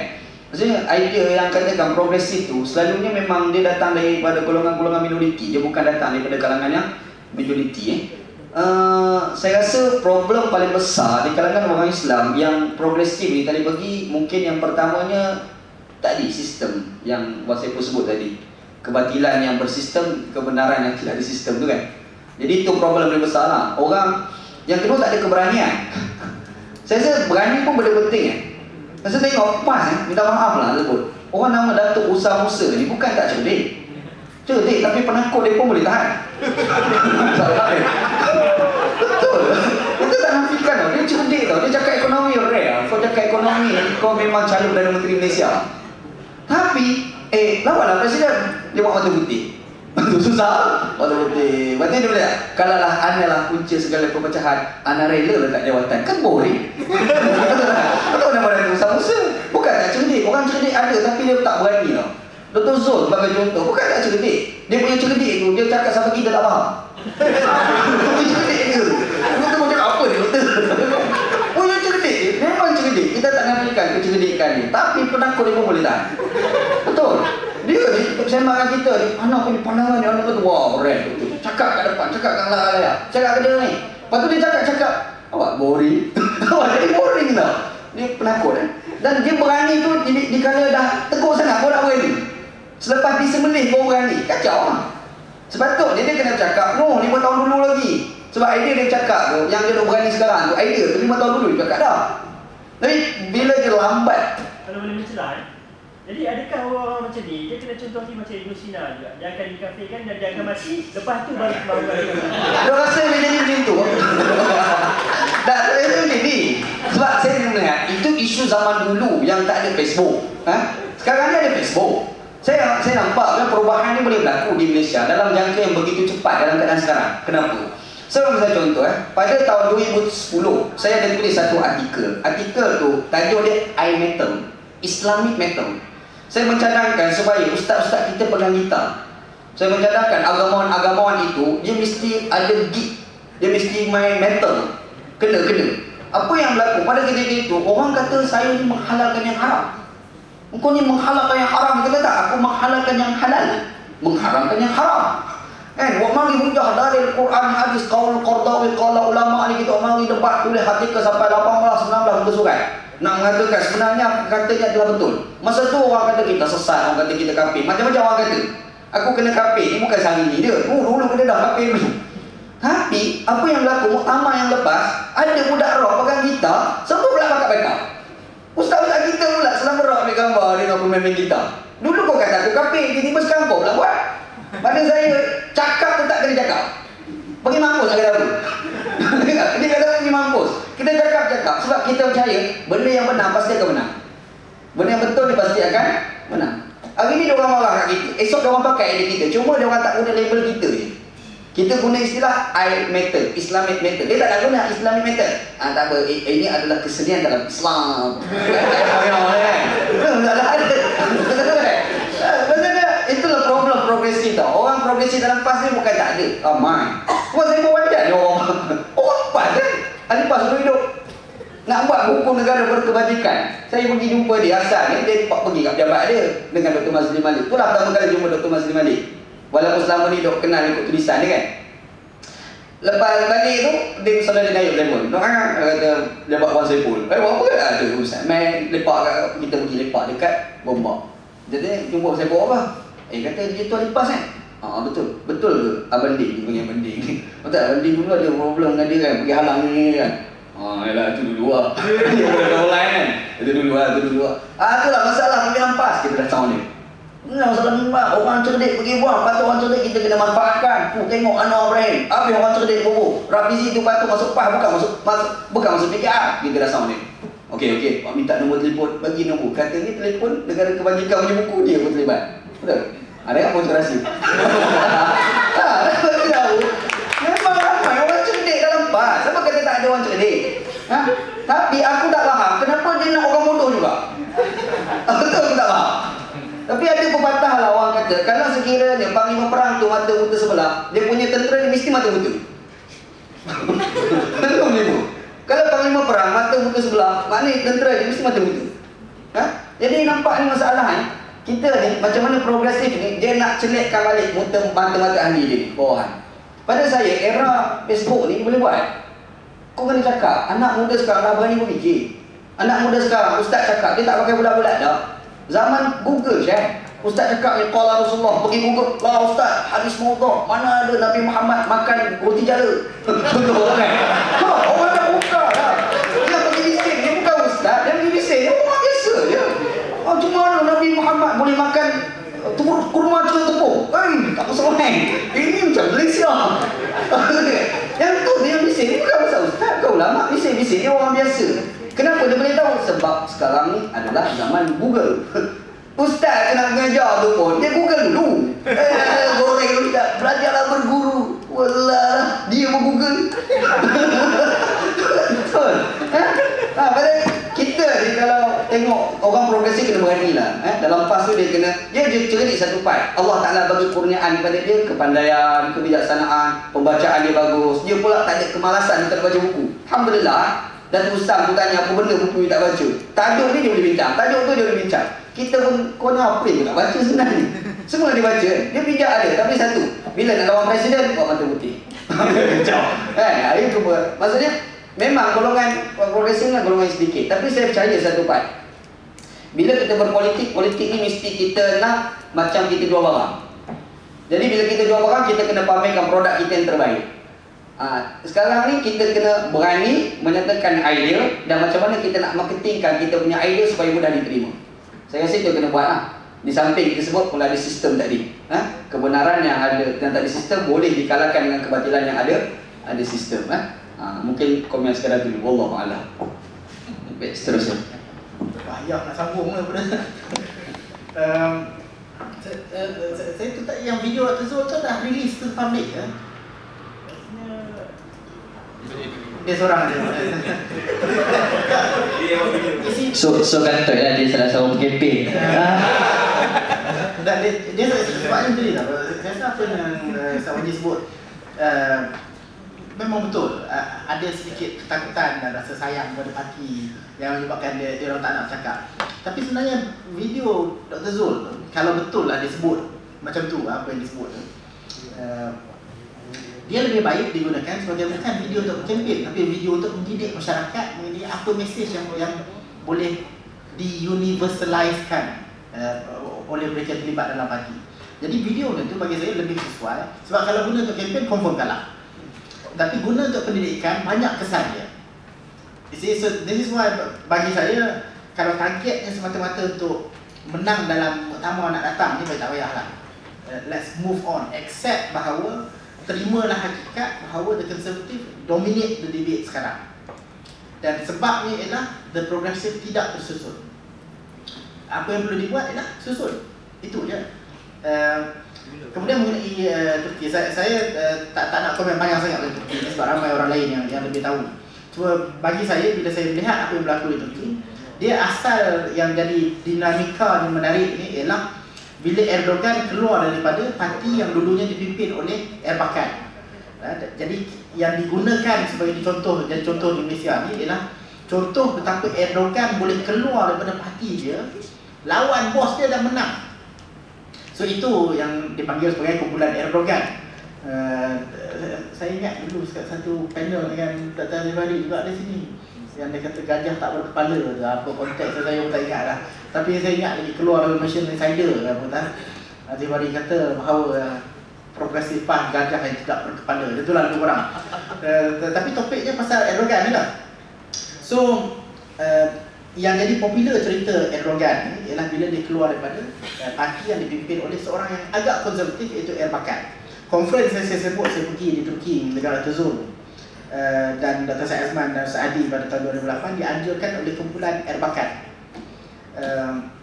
And they still see themselves as the real Islamic movement di Turki. AK Parti pula, dia tak minat nak claim bahawa dia Islamic movement. Yang dia tahu adalah dia sebuah parti yang nak memerintah Turki.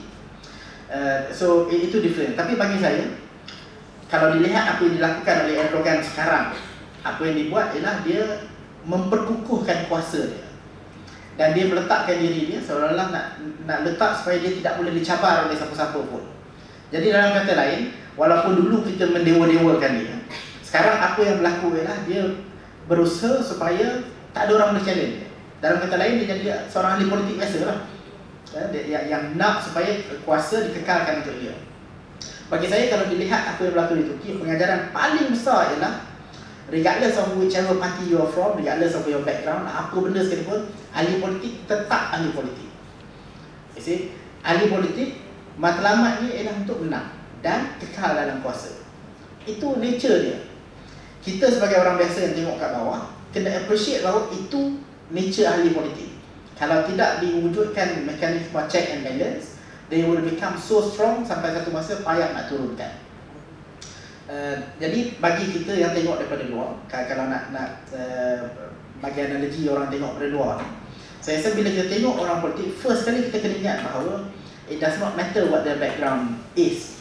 Yang nyatanya ialah dia akan nak menang kuasa dan dia nak kekal dalam kuasa dia. Dan kita kena pastikan bahawa kalau sekiranya dia buat, ada mekanisme untuk menjatuhkan dia. And it is not wrong to remove a politician. The biggest lesson daripada Turki bagi saya bila saya baca ialah memang betul bahawa ahli politik ni jangan percaya semua benda. At the end, it is about power. Baik, terima kasih kepada saudara Wan Saiful dan juga Ustaz Wan Ji. Baik, saya nak tanya, ada tak soalan lagi? Okey, sebab sekarang pun dah pukul 11. Jadi saya tamatkan forum kita pada malam ni ataupun diskusi kita pada malam ni di sini sahaja. Kalau ada apa-apa soalan nanti mungkin boleh berjumpa secara individu ataupun personal untuk tanyakan sebarang soalan ataupun pandangan yang lain. Baik, jadi saya nak tutup di sini. Saya nak ucapkan terima kasih kepada barisan panel kita, dan kita mungkin boleh tepuk tangan sedikit, diberikan penghargaan kerana sudi hadir. Begitu juga kepada saudara dan saudari yang sudi hadir pada malam ini, bersama-sama meluangkan masa untuk mendengar diskusi-diskusi atau pandangan-pandangan ahli panel, dan juga mungkin sedikit sebanyak pandangan kita berkaitan dengan buku tersebut. Jadi seterusnya baik, seterusnya kita ada satu, saya nak minta saudara Wan Saiful lah sebab dia pun salah seorang penaja ideas. Okey, bantu untuk memberikan buku Ustaz Wan Ji itu kepada Dr. Aziz Bari. Pada Ustaz Wan Ji. Tadi bagi buku ni pinjam, sekarang bagi. Kau kena souvenir lah. Terima kasih. Baik, terima kasih. Jadi kita minta kita sudahi dengan wabillahi taufiq wal hidayah. Assalamualaikum warahmatullahi wabarakatuh. Terima kasih.